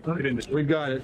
We have something. I was on set with C-3PO, and it really took me back. I really remembered what it was like to be 6 or 7 and watching these films, and I felt the excitement of being in them, you know, now. And here's 3PO. Now it is Star Wars. Star Wars has arrived. That's what I wanted to see. How do you do? My name's George. I'll be your director today. The weird thing about 3PO, of course, is for the most part, he's completely out of his element. In all the other movies, he's gone around saying, Protocol? Why, it's my primary function, sir. It's what I do. I translate. And he's had this terrible time because he's been put in fights and fires and mangled up and met all sorts of weird creatures. And the great thing about Episode 3 is he is in his milieu. For the first time, he is golden. This is the first film you've ever been shiny in. Apart from the end scene. The very end of 4. But this is your moment to shine. Except you reflect also the crew and the camera and everything else on the mark. Sorry. We need to clear the set, please. We've got a lot of reflection problems on C-3PO. This is one where we bite the bullet. We go for shiny and we do it. And we'll let John fix it. This area here with all the darkness against the gold is actually a cameraman, and this is his camera. You can see it muddies up the clean, reflective look of C-3PO. This shot took about 2.5 to 3 days. Constant frame-by-frame painting, sampling from different areas. Eventually it's a combination of recreating each frame, sampling from a frame that's completed, until at the end you have the completed shot. It's kind of ironic. He was one of my favorites when I was young, so it's just very ironic that now in my 30s I'm painting on him. Thank the maker. This oil bath is going to feel so good. 3PO has been the sort of, I think, fall guy or the funny guy throughout all these movies. And humor's been a big content of the saga. And in this one, really, there isn't that much, because this is a pretty dark episode. And going through lines with Ewan, and to feel the depth in him of the pain that is happening, it's really quite a thrill after all these years, sort of wandering about going, oh, hello. It's actually been quite refreshing.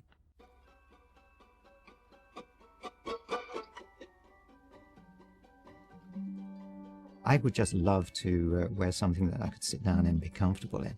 And also to gesture in, to have free expression, to use my face, to use my hands, to use, this kind of thing. But I don't, so I've had to make the most of it. I need more emoting. I need more facial expression. I'm not getting that sadness that I need. I think I get a smile. I want to frown. Okay. Maybe part of the reason he works as a rather tragic figure is my aloneness in there. And again, if R2 is your best friend and doesn't speak to you whenever you're filming, that gets pretty sad too. The most disturbing rumor. Okay, and cut. Okay, great. When we're filming, I have a little radio microphone sort of here, and it sounds very poor. So I've always done a wild track recording straight after filming. It isn't quite exactly. I like the humorous bit. I mean, the acquired taste. The movie tonally will be so dark. So any room for Oh, I made it myself. That's good, actually. That's funny. Oh, I made it specially. But I'm. Whoa! Since I can only see straight forward, God forbid anybody lies down in front of me because we'll both be dead. Hey, Mark. Yeah. There was a tragic scene the other day. Tragic. There is Obi-Wan Kenobi. 3PO is quietly trotting off in the distance. Now it's their close-up, and they're talking very seriously. And suddenly, I had fallen over the end of a little step in Padmé's sitting room there, and was now doing the most amazing press-up on the window, not to dive over the entire ledge. So they are looking at 3PO's golden butt. How did we get into this mess? I really don't know. Set. And action. What is fairly wacky for me is sitting here on the set, where for me, and indeed the public, it all began. Everything is circular in life, they say, and this is where we end. This is it. The end of the movie. Well, not the exact end, but the end for you. George and I were the only people to have witnessed this set, and it's kind of fun because I never thought this was going to happen. I never expected, a 12-week job would turn into all these years. People will leave. We won't see you for another 20 years. Because what's great about being here is I finally understand the story. I see it coming together. I get the ends. The whole beginning that we knew so well 20-something years ago. It suddenly makes sense. This one has the depth, the guts, that take us into the original story that we all remember loving so much. And I am fascinated personally to see how this comes about, how this offsets. There's all sorts of parameters that make it awkward, intellectually, emotionally, physically. I think the one thing that really has kept me going is a tremendous affection for the character. We knew we only had 11 days to actually achieve everything. We had about 500 shots that we had to complete. That means that virtually every 20 minutes the camera is being moved to a different location. You're reblocking, resetting up, relighting. So it was a very intense period. The three I've done, we do the main principal photography, and then we come back to tidy up either plot points or shots that we've missed, and in some cases performance that doesn't fit. I remember my favorite reshoot was on episode 1. Anyway, we'd played the scene the first time round, and when they cut it into the movie, which all the stuff the ILM boys had done was the spaceship, cruising around and lasers going off and a mad fight. And then you cut inside the spaceship and we're like, there's not enough power to get us to Coruscant. The hyperdrive is leaking. The hyperdrive generator's gone, master. And he was like, oh, well, we better get a new one, blah, blah. And the performance was completely out of place. It didn't match at all. So we had to amp it up. Well, and then there'll be a bunch of other things, but it's basically that shot right there. George likes to go through the evolutionary process of telling a story. And what I mean by that is he likes to come up with a general idea. And then he likes to refine it and keep on refining it. Okay. Do you want to go back at all? Back. There is no back. There's only forward. More than any other movie I've worked on, we're changing and reinventing the story as we go. We'll take bits and pieces of scenes that maybe we omitted or brand new dialogue that George has written, and we'll invent whole new sequences which will bring us from point A to point B in a more efficient way than maybe George wrote to begin with. It's very hard on a piece of paper in a script to get the full essence of what's going to actually happen or how that's going to work on the screen or not work on the screen. And so what I like to do is just accept that fact. When I actually see the thing play out on the screen, I'm going to come up with other ideas about how to tell the story or where the blank spots are or things that aren't necessary that I can cut out, which is a normal editing process. I just take that to the extreme. Twist this whole thing so that they're running this way. He loves to be able to find out the things that he didn't achieve when he was shooting principal photography, and then he likes to take advantage of it. This is where we are right here. Yep. This is him starting off again. Okay. But this is a continuation of that. Yeah. Although I think we'll be slightly... You're looking for those ways to be able to open up a scene, do a little bit of surgery, but make sure that everybody looks exactly what they did a year ago. And it's very challenging. It's a lot of fun to actually try and pull off. There it's clearly with my right, but I think there's like a close-up shot or something I just saw where I'm holding it with my left hand. Well, it landed with it in your left hand, and we go forward. A couple of these pickups that we did in the fight scenes were to cover a place where the action had been shortened. See, they've just hit like this. So then you've got a little bit of a continuity gap to bridge there, where when we last saw Anakin, he's in this position and he's got his lightsaber in his right hand. Then when we're cutting to him, his hands are down here and he's got both hands on his lightsaber. Okay, stop. Guys, come here and look for a second. The great thing about high-def technology is that you can have the actual image as you shot it right on this day that you're shooting, and you can actually cut into with the new footage to make sure that it matches perfectly. What we tend to do is constantly having to make sure everything we shoot now will fit with what's been edited in, and the easiest way to do that is just constantly play it back, constantly use a lot of reference, making sure that everybody knows that this is how it is, so when they go away they get everything they asked for, really. Yeah, well, but we're picking it up there. We're actually picking up before that shot. Basically, I spend most of the day running between the sets and running between the monitors to make sure that we can actually make these images look the same. And there's a lot of pressure to actually achieve that within a very short amount of time. That's it. Match that. Match that. There. That's it. Match it. That's exactly what we want. What you're trying to do is continually refine, change, and make the picture better.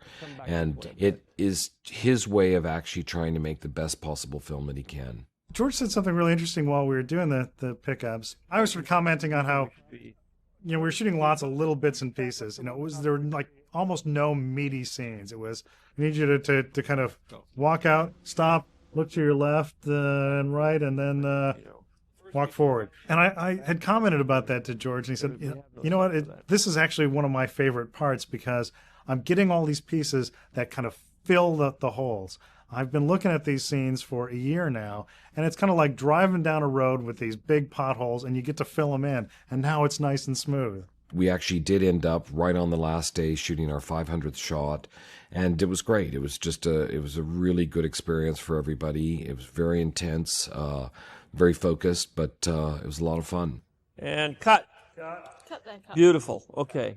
Cut, print, wrap. End of the movie. Thank you, everybody.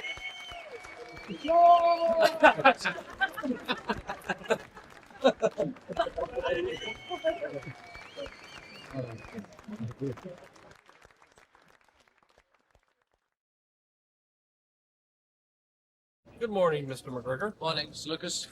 The first movie I ever saw in the cinema could possibly have been Star Wars Episode 4. Going to see it mainly because my uncle was in it. My mum's brother played Wedge in Episodes 4, 5, and 6. Shot, Red Tooth. And then we sat down just excited to see Uncle Dennis. The size of that thing. And then we got Star Wars as well, which blew us completely away. Let's go. You've taken your first step into a larger work. Ewan came with it with such a great degree of enthusiasm. Like I can't. I've been waiting for this for weeks. I've been thinking every morning. I say, I wonder if it's today I'll get to choose. We'd never seen anybody with the same commitment that he gave, so we were thrilled. Ewan McGregor, Obi-Wan Kenobi. I'm George. I'm responsible for all of this. First criteria for casting Obi-Wan Kenobi was somebody who was complementary to Alec Guinness, but not just sort of copy it, but create an addition to that character. Well, he is younger, he's in a completely different place, and he's a very active Jedi, so I needed somebody very physical, somebody who was a fantastic actor. No. and who could pick up the mannerisms and the essence of the Alec Guinness performance. So this was like a dream come true to him, to see the final, circle of his early life come to grips with playing this great part. It's great, isn't it? God, I used to fantasize about things like this as a kid. Here I am, huh? In the original 3, Alec Guinness was only in the first half of the first movie. He cropped up now and again as a shadowy blue guy, but we only saw him for half the film, and yet he created this iconic figure that I've grown up knowing. You must do what you feel is right, of course. And now to have Ewan McGregor just doing the nuances of Alec as a young man, the charm and the wit and the eye and just the gentility of the guy and the strength. You will be a Jedi, I promise.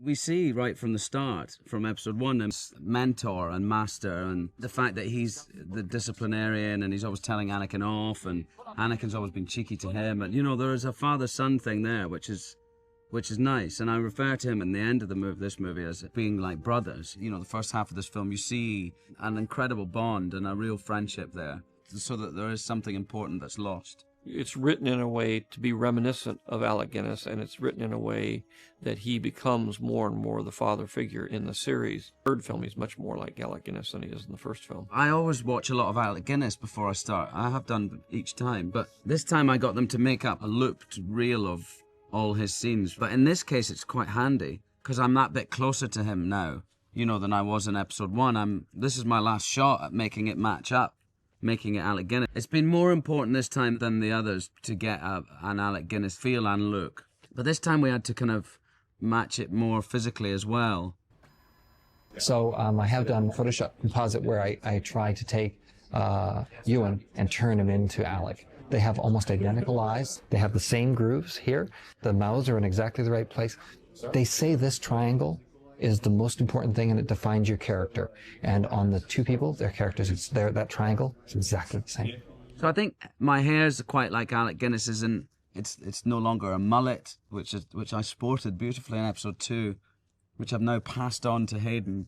He now carries the mullet flame, through episode 3. Is he wearing a big Jedi mullet? Yep. Top man. But the continuity in Alec Guinness's look is absolutely all over the place. That looks like someone else pretending to be Alec Guinness. It looks like the whole hairpiece is just swiveled. What hairpiece? Not that he was wearing a hairpiece. Alec Guinness didn't wear a hairpiece. Sometimes his hair's here, sometimes it's down here, There's not a great deal of continuity going on there. His attempt to try and emulate a great actor who has an enormous amount of respect for is one thing, but what he's done in the process is he's brought the greatness of that character to himself and his own performance. Hello there. Hello there. There is a phenomenon in Star Wars that was built in when I started, which is I was hiring actors sometimes for 10 years, and I was hiring them very young. So I was able to use their maturity over the years as part of the character. In the case of Ewan, he starts out as a Padawan learner, and then he ends up as a very sophisticated Jedi Master. And as he's grown into the part, he's gotten even better at the physical aspects of the character, between the films as they grew older. Cut. Well, that was good. One of the greatest pleasures I get is seeing that somebody can do something, even if they don't think they can do it themselves. But I think through doing this, football, than he ever was, and that's one of the main reasons why I do it, is seeing somebody reach their maximum potential and then go on from that. That's good. Yeah. That's about it. Good. I think Ewan realizes that he, on this particular set, was one of the older characters in the group, and therefore he was the big brother. He was the one that was sort of controlling the group in some cases because he had the most experience, which is very much in the nature of his character. But he would keep things lively and happy and not let people get too dragged down by the day-to-day operations of the movie, which is, what a big brother does. Oh, sorry. What also contributes greatly to the performance is working with other actors. And if you can work with a good receptive actor and a giving actor who's on the other side of the camera, then your performance benefits greatly. And working with Ewan has been exactly like that. What you notice with Ewan is his total involvement in everything that he does. He's completely involved. Go straight into it. That's what it's all about. I've still never met anyone like Ewan. He's so committed to what he does. He is such a physical performer. He works incredibly hard. He crafts his performances in a very professional manner, which makes it much, much easier for a director to work with him. And I think Ewan is right up there. I mean, he does exactly what Alec did on the first film, and he brings even something. Chewie. He is a teddy bear, and he's a security blanket at the same time. A Wookiee will always be there to save the day or pull you through the scrape at the last second. So that's kind of what we are. It's just a noble, strong animal, but a good, kind-hearted creature. No, I thought I'd be something else, but never a Wookiee in Star Wars. Never in my life. Wookiee's back. I was always big when I was growing up, and therefore I was taught that a big person can hurt a little person. So, using strength is not always of the Chewie character. And you'll find this with a lot of big guys. They don't like to hurt people. Come here, you big coward. Chewie, come here. Peter Mayhew is Chewbacca. I mean, it's very unique the way he has created the character and the way he walks and the way he tilts his head and the way he looks, the way he uses his eyes. You can't put anybody else in the suit. You know it's Peter. I hadn't worn the costume for 14 years. Get in, put it on. Chewie becomes a character again. Excellent. How do you feel? Back home. Back home. Chewbacca has to look like Chewbacca. I mean, there's no doubt about it. And nobody wants to do a character from Star Wars and get it wrong, especially one that's so cherished by so many people. So we've had to basically body cast every single actor who's playing all the Wookiees. So that means not only full body cast, but full head cast, hand cast, feet casts. And then we've had to produce fiberglass versions of those so that we can build up the muscles and the muscle structure, and then build all the hair suits and everything that's got to go on top of that. You can see we're quite far along, sort of got to a stage now. We've done all of the muscle suits, and these are the first fur suits which are going on. So in a very rough form at the moment, no hair's been punched in, but they're just sort of been tagged together, and so we can see what we've got. All of the hair was laid on rather than it being glued, so that it looks like it's coming out. It has that little bit of extra life, and so it's just to sort of to finish him off, really. Pretty much just one hair at a time. The only thing, in fact, that I ever felt that we could improve was that when Chewie's face is at rest, it's completely still, because he has to actually open the jaw to make anything work on it. So what we've done is we've made an override system so that when the mouth is closed, we can remote control the lips. It's just small, subtle stuff that you couldn't have got before. But we've just added a few surveys into it so that we can actually just do a closed mouth snarl as well. So we'll see how that works. Having done that, it means that I can do what I want to do, and you guys outside can either embellish it or leave it alone, or what, it should be okay. Yeah, this is where I started. Yeah, so this is just so you could see what Peter was able to do. Chewie's actually way younger than all of you. You guys are the senior warriors of the pack here, and Chewie's just a little kid in this movie, and he grows up to be an important Wookiee later on. Rob Coleman, who is the director of animation, like everybody on the picture, is a frustrated director. So I think whenever we get a chance to let people get some experience at shooting live action, it's always good for everybody. Okay, and action! Cut. Okay, that's good. Robert, you're spot on. You're doing great. Yeah? Believable conversation. Thank you. Oh, this is good. I'm having a conversation with Wookiees that doesn't exist, and I'm actually enjoying it. See? Welcome to my world. The most complicated thing about working today is we have to do multiple passes. You've got 6 actors in costume, but you've got to make them look like there's 20 or 30 or 50 of them. So what you end up doing is you've got a camera in one position, you set all the lads up on one side, and you have them run over a barricade. Camera stays where it is, and then you move them down, and you shoot them again, but you've mixed around the weapons, and you repeat, and you repeat, and you repeat. Ultimately, these shots will take weeks and weeks and weeks to put together.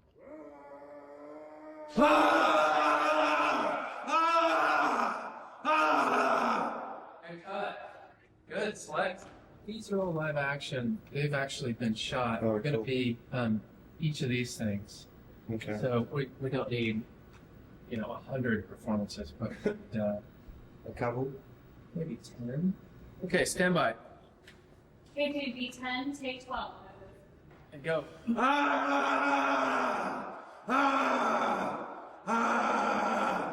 So we can see that this fellow is one of the most active performances we have, shaking around. We wouldn't want to put him right beside himself, so we've mixed that up. So this guy's just shaking his hands. And then real Wookiees, and right behind them digital Wookiees. And when you see this in HD on the big screen, you cannot tell the difference.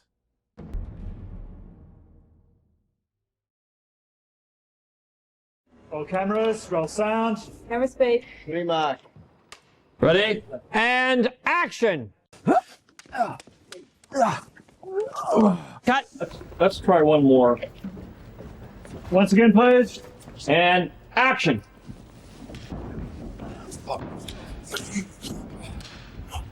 Okay, cut.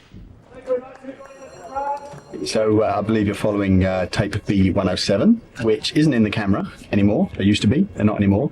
Basically, it is just a camera. It registers the image on the chips and then sends it down the little yellow cable there, which goes all the way to Fred in his tent and onto the machines he's got there.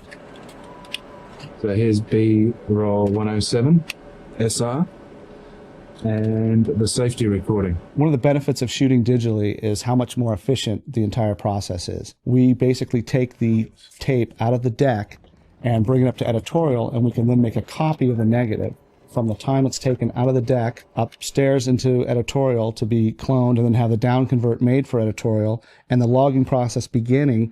You're talking basically less than an hour. With the logging, what happens is I take the information from the camera department, from continuity, from the sound department. So basically everything they do over there is now on this tiny piece of information that I sent across to Jet. He'll open it up, he'll get all the information about this tape. B107. I'm digitizing now the B camera of the setup. By the time I'm done digitizing and organizing, the scene is complete, so I can pass that over to Roger. So he could actually have the sequence cut by the end of the day that it was shot. So tape 107 has made its way to editorial. It was shot just this evening, and already we as editors have the opportunity to cut with the material, which is a huge benefit for George because it is possible for us to put something together for him.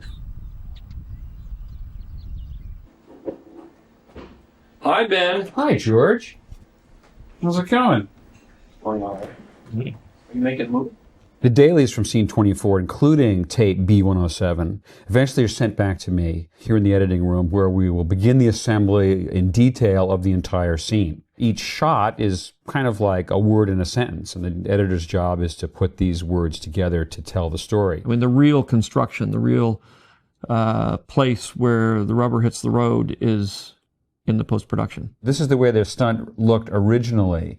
The stunt double is supposed to hurl Obi-Wan, and of course Obi just sort of spins out of frame. He just sort of turns. We're saying, okay, well, we really want to change some things here. The way we've cut this fight, we'd like to freeze him and put in a backdrop so that he disappears for a moment. I can take that freeze frame of him and animate it such that it flies out of frame, so that the motion cuts with him going over on the floor. And when that's completed, the shot goes off to ILM, and they will start over, taking as a cue all that's been done up to that point. And that material comes to our editorial here at ILM, and they give us crossover sheets, which basically say this element is going to be brought online and it will be on our servers. We then have access to the B107 reel. In this particular shot, we're going to have to put a digital Dooku head on, and we're also going to have to create a digital Obi-Wan. Here you can see we start putting in the cloth sim. So we're thinking about how the cloth is going to be reacting to the throw. And then here's the final shot. We now have a digital Christopher Lee head, and we have a digital stunt double doubling Ewan McGregor. The fight that takes place on this bridge that B107 was part of, every single shot in this fight has some kind of digital addition. So once we get the final shots from ILM and it's cut into the sequence in context. We screen them down here in our theater, and once he signs off on it, what would then remain would be to color time and then to do the mix and then make prints. And at that point, that's when all the fans get to see all this hard work that they've been tracking. All right. 24 back, get off.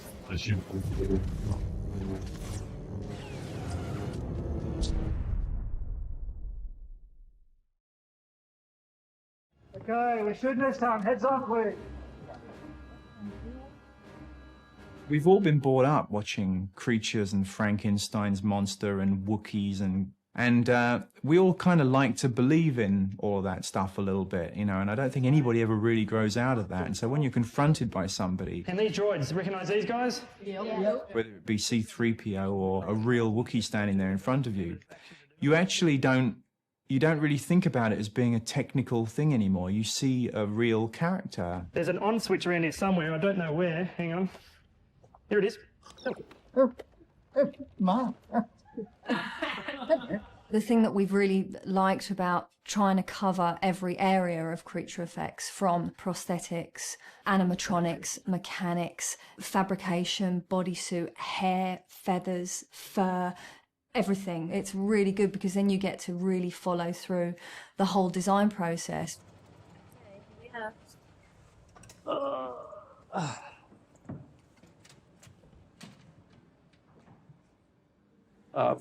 Something that I'd seen, which was a kind of, I mean, originally what I saw was a kind of scarring, but it's like perfectly symmetrical little ridges that just came right, if I dare.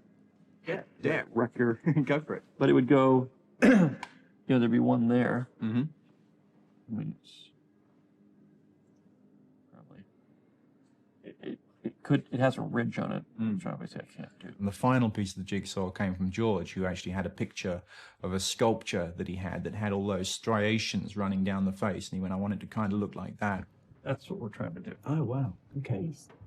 Stripes on the head, and then there's a back shot. I mean, we're still doing makeups in foam latex, but I guess the biggest advances that are being made now are in animatronics.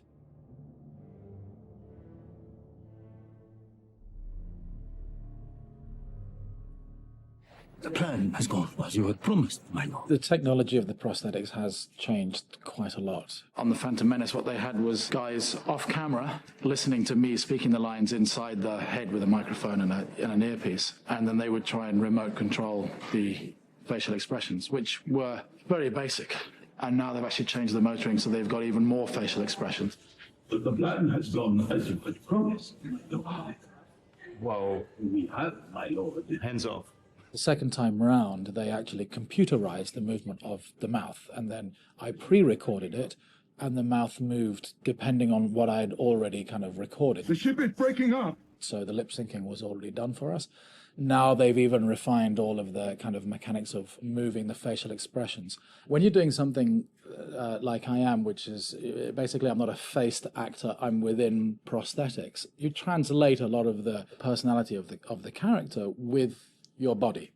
The plan has gone as you had promised, my lord. So Newt is this kind of very slimy sort of character who is hunched and disappearing inside of himself.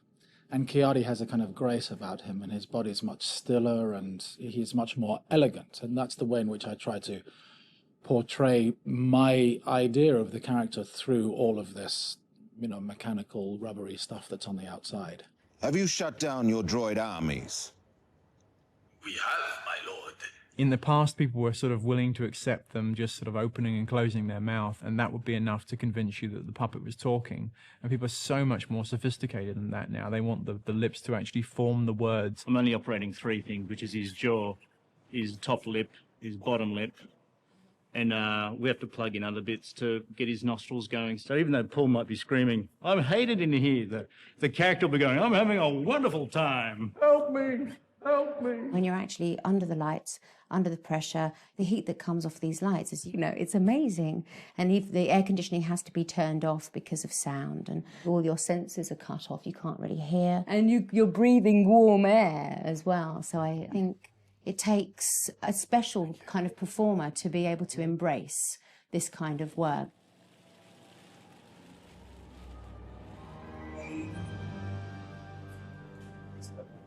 It's going to be quite, so it must be pretty thin. Yeah. Yeah, that's really good. Excellent. Yeah. So now, we're doing a cast of your hands so you can have nice wrinkled hands as well.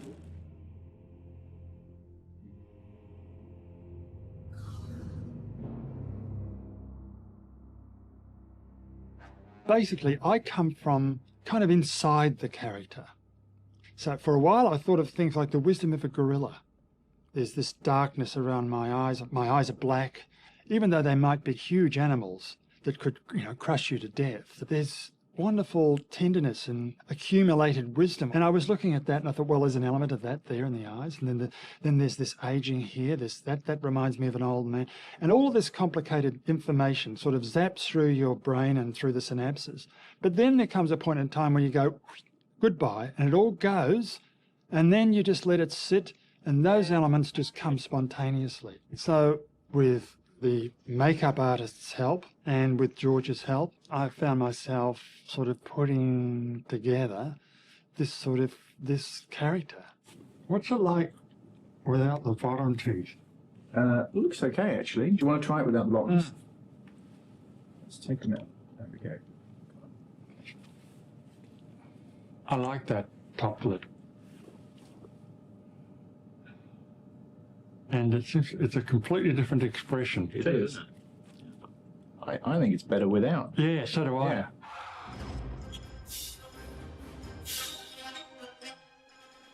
This is crunch time. This is the last week of filming. Almost everything that we've done seems to be on this week, but it's pretty exciting, and I'm actually very sorry to see this film go now because it has been so much fun.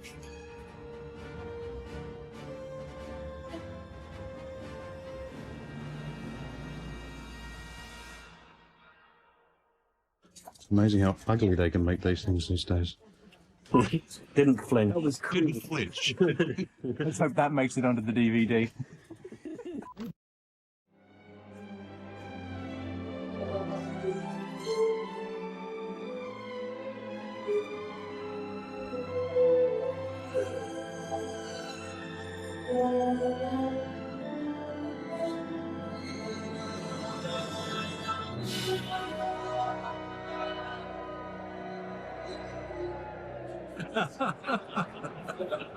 So after 25 years, we need to do it again. But we played it pretty well then, so we'll have to mind our pitch. So, just the top, please. Any good thing that comes to an end, there's a bittersweet aspect to it. But in this particular case, and for me, is a sense of real pleasure in having been able and given the opportunity and the energy to complete this whole picture. I feel very lucky and very happy about it. It's not something we plan. We didn't set out to stay together all that time. It's just in retrospect, it's kind of like a good marriage. You look back at it after all those years and say, wow, we really made it. It's not on here. It's not on there. I think you forgot to put the title on it. Since I was right, can I name that cue? I wonder if it's actually true that there was not a title on the cue. I almost... You saved it just for me. There's no question in my mind, for George, the single biggest collaborator that he has is John. George always has the idea of what the music is going to do. I say the focus is on really the emotional content, not on the bombastic of it. Yeah, right, exactly. Music is the complete and utter support system for the way in which he tells his stories. They probably demand more music than any other films in terms of quantity than any films that I know. It makes it very difficult, but it also makes it a great opportunity. It's a great place for a composer to have a free swing with the bat, so to speak.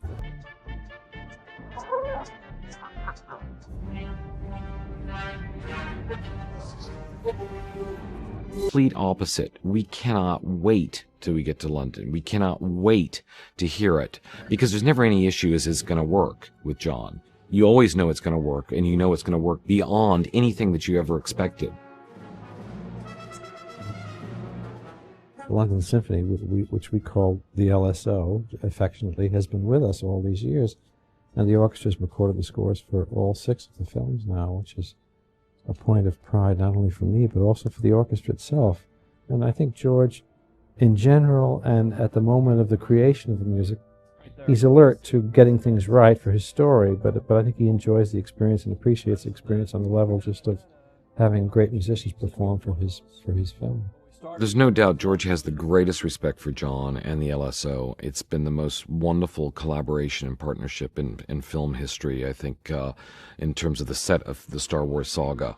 One of the things I'm really excited about is there's a music video that's been made. It's 70 minutes long. This DVD that's going to be presented allows us to tell the whole story musically from all 6 episodes with all the principal themes so that people can hear the whole story musically, which I don't think has ever been quite done just like that before. It almost makes watching Star Wars as like a silent film. You can watch it without any dialogue and totally understand the emotional apex of what's going on simply by John's music. Yeah. Let's. I think we can do that, Gwen. So we do it. Okay. Revenge of the Sith, certainly I would agree that it is the darkest one of all of them.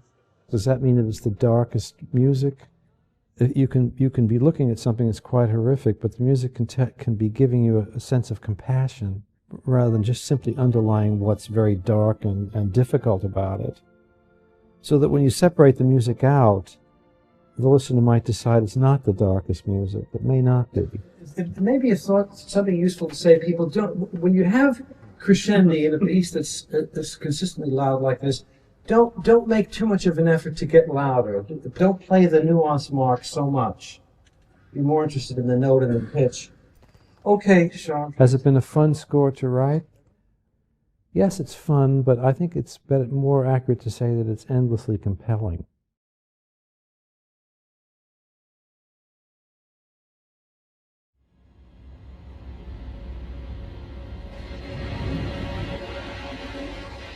Oh, you will experience no... A very strange person indeed if you didn't know that I played Darth Sidious and also Palpatine, although of course I never admitted it in public, and George never admitted it on screen. Well, Palpatine represents the devil. He represents the pure evil, the Dark Lord of the Sith, who is purely out to get more power and his greed. I'm appointing... Primarily, when you look at Episode 3, it is the story of Anakin Skywalker's fall. But one of the things I find more interesting is the whole arc of the character that Ian plays as Palpatine and Sidious. Takes us back to the old Return of the Jedi days. Absolutely. I haven't seen a polished helmet since those days.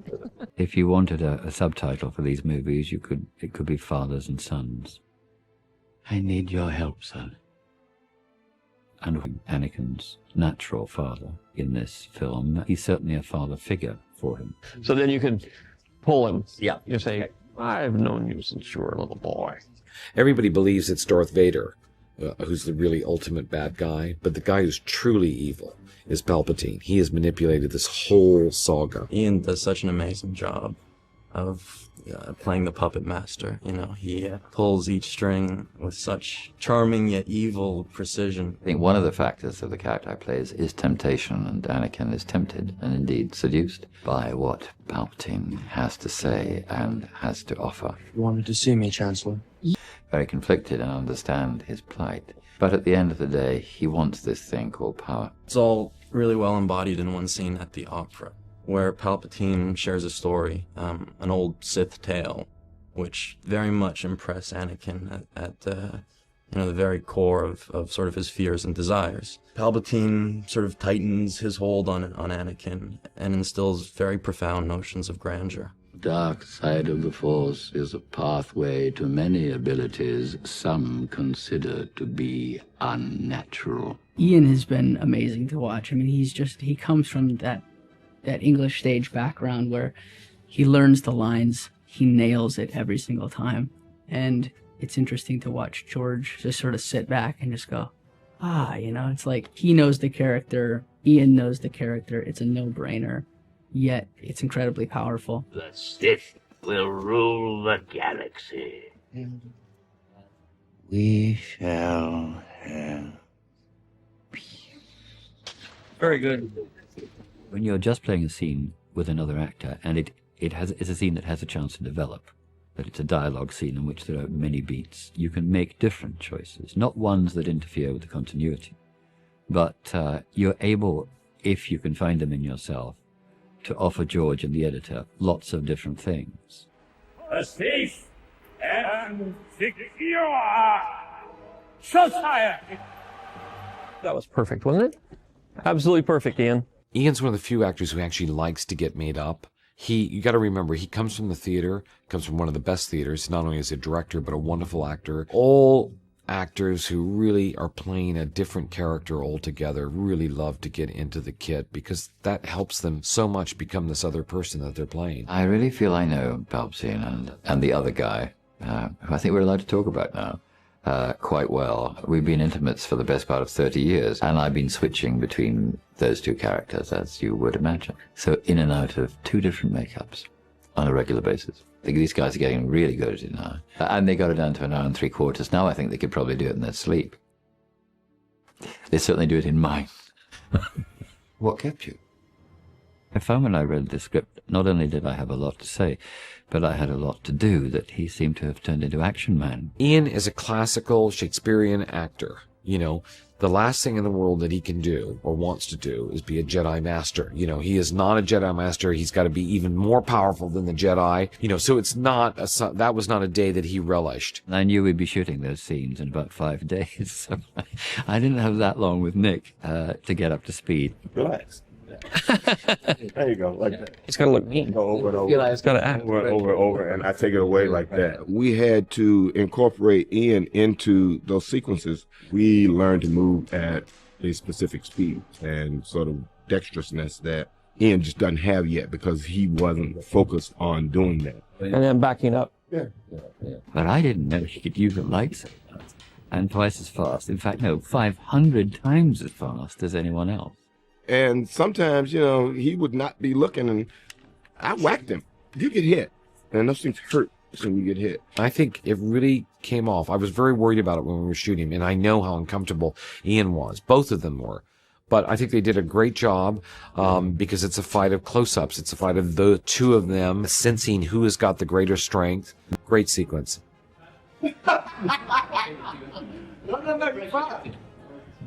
I suppose I've been given a great opportunity with these parts. Now you've created the arch villain of all time. But I guess it's all in a day's work. I've been waiting for this, as Palpatine has, for 20-odd years. But I can't think of anyone who's been allowed to undergo so many changes over a whole period of time, never mind over 4, and now 5, since I'm now part of the Empire Strikes Back movies. So it's been a very interesting journey, and it's been very nice to wait till the end to do, I suppose, the most rewarding and most challenging part. So in a sense, I've had about 25 years to think about it. so if I've got it wrong, you know, it's entirely my fault.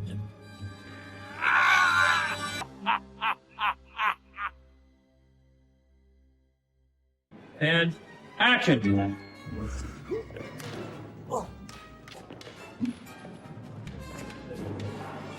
And great. Cut.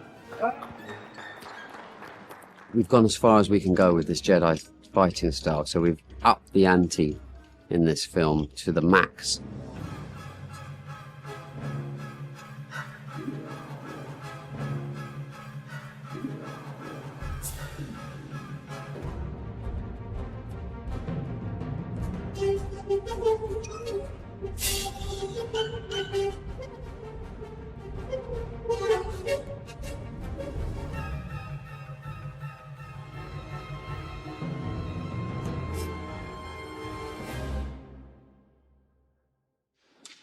It's been at work.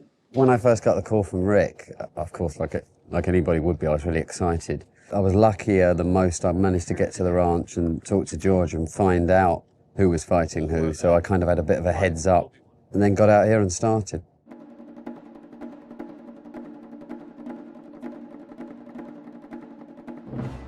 One of the greatest pleasures I get is seeing that somebody can do something, even if they don't think that they can do it themselves, and pushing them through it. Let's see if you did it static. It is such a cool move. So, come down on your head, drag, boom. You know, we can cut to it doing that, we know what's happening. And you just, Yeah. Let's do it real quick. And you've got to do it to such a degree where you don't have to think about it, because you're doing it so quickly. You can't really think about it. You're not going, okay, he's coming to my shoulder, he's going to cut to my head. You've just got to. It's got to become fluid. And action.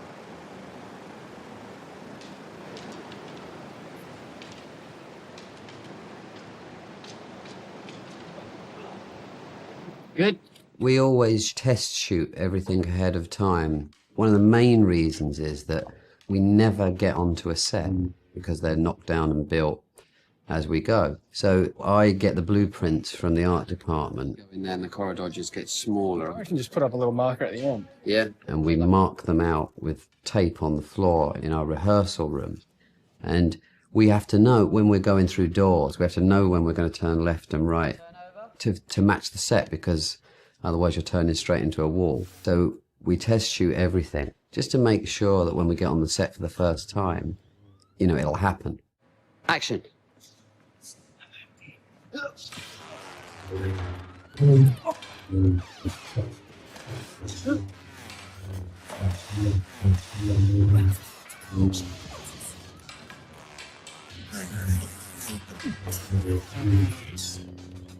We'll shoot all the stunts as well during those tests. So we don't do it well, we just make sure it's going to work. It might be that those become digital stunts, and then those tapes are used as reference. Looks like a wire. Is it? It is on, yeah, there's a rig thing. Doesn't look real. Or if we're doing the stunt in and out, and he's doing a digi-double in the middle, he can work out exactly how that's going to go for him.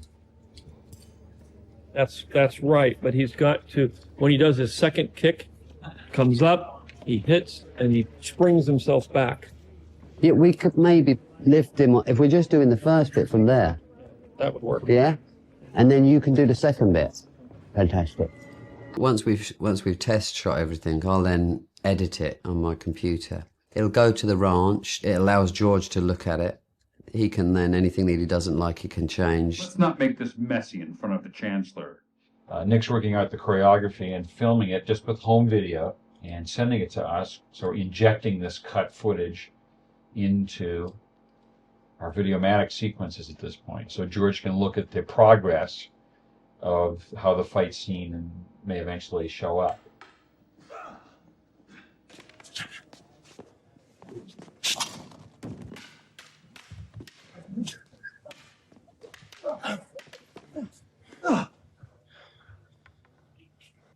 Kill him, Anakin! Kill him! You got the job.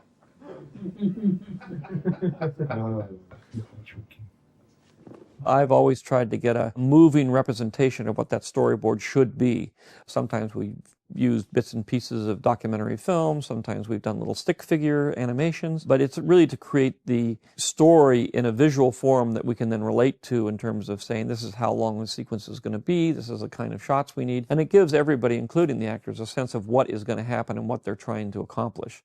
It's very important for him to be able to use the test footage that he shot to develop what both Obi-Wan and Anakin are actually physically and emotionally going through. It was important to Nick that he instilled a story to the fight so that there was an exchange of power, and my character's meant to be the chosen one. It's supposed to be, you know, one of the better Jedis as far as fighting goes, and that was sort of, I think, a difficult thing to get around so that it didn't make one of us look substantially weaker than the other, and I think he kind of balanced it just perfectly. Hayden in this film has moved up to a level 9. He's gone past Obi.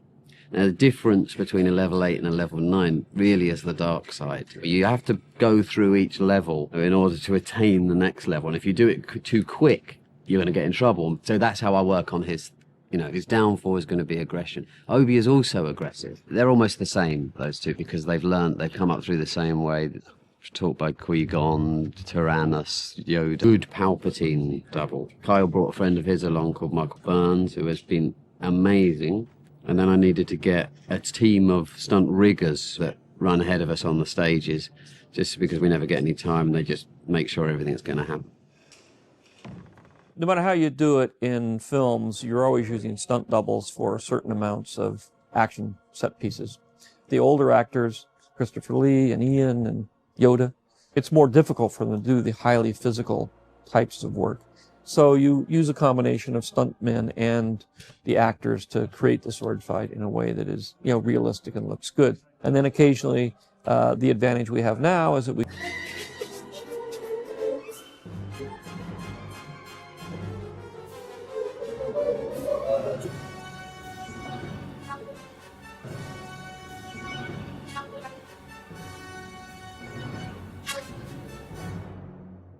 One of the most difficult sequences we had was the fight sequence between Palpatine and Mace.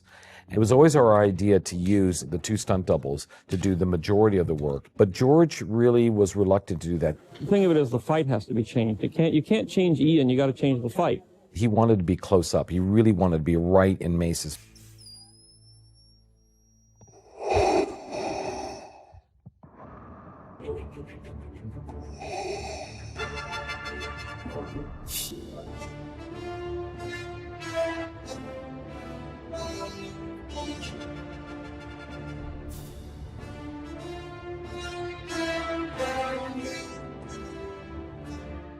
The real fun of episode 3 is the fact that it connects all the dots. Finally, you can see how episode 1 relates to episode 6 and how they all come together. A lot of the people that have followed the Star Wars saga over these years will obviously be interested in how Anakin becomes the man in the suit. And action! I'm not the Jedi that I should be. I want more, but I know I shouldn't. And cut. I think you can be a little bit more stronger on that, not moody. And I think when you say, I want more, but I know I shouldn't, you can turn away.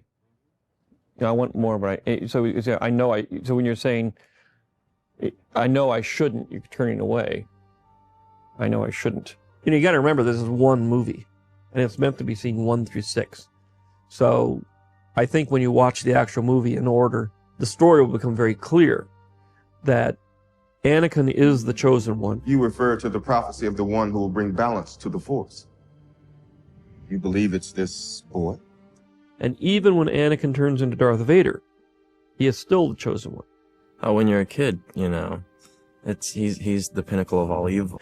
Into that character and make that evil whatever they want it to be. There will be more depth, though, to that evil, because it's not a conscious, choice that he's made. Darth Vader became such an icon in the first film, Episode 4, that icon of evil sort of took over everything, much more than I intended. If it had been one movie, that wouldn't have happened, the movie. But now by adding Episodes 1, 2, and 3, people begin to see the tragedy of Darth Vader as what it was originally intended to be. The villain is really the victim, and that the story is really about the villain, Darth Vader's redemption. The sort of transition into the dark side was where I was wanting to go from the very get-go, and I wasn't really sure at the time why I was being asked to pull back, but now I understand it's because it has to take place at very specific points in this film. There's always this good in you at this point. The good part is saying, what am I doing? And the bad part is saying, I'm doing this for Padme, I'm doing this for us, and it'll be better for the universe, it'll be better for everybody. But there's always this little part in you is saying, what am I doing? I chose an actor who has that presence of the dark side to work with, as opposed to somebody who's very lighthearted and funny and trying to get him to have an undercurrent of dark side all the time. And Hayden's been very good at that. And so then you're very strong on that. It's almost said with not a little bit of anger, a tinge of, I will, determination and anger. I will not betray the Republic. My loyalties. So you're turning on, but it's, it's like I will not betray the Republic. That's your rationalization for everything you've done. Oh, Anakin, what are you gonna do? It was very empowering. Yes, Master. A memory that won't leave me in the near future. The prophecy is that Anakin will bring balance to the Force and destroy the Sith. He becomes Darth Vader. Darth Vader does become the hero. Darth Vader does destroy the Sith, meaning himself and the Emperor. He does it because he is redeemed by his son. He is true. And by doing that, he redeems himself and goes from being Darth Vader back to being Anakin again. You were right about me. Tell your sister you were right.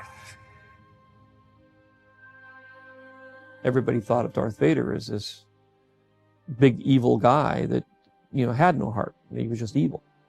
But in the end, it's not that at all. And here's a guy who has lost everything. He believes that he's the chosen one. There's that sort of naivety to him now that wasn't there before. And it makes him more human in a lot of ways.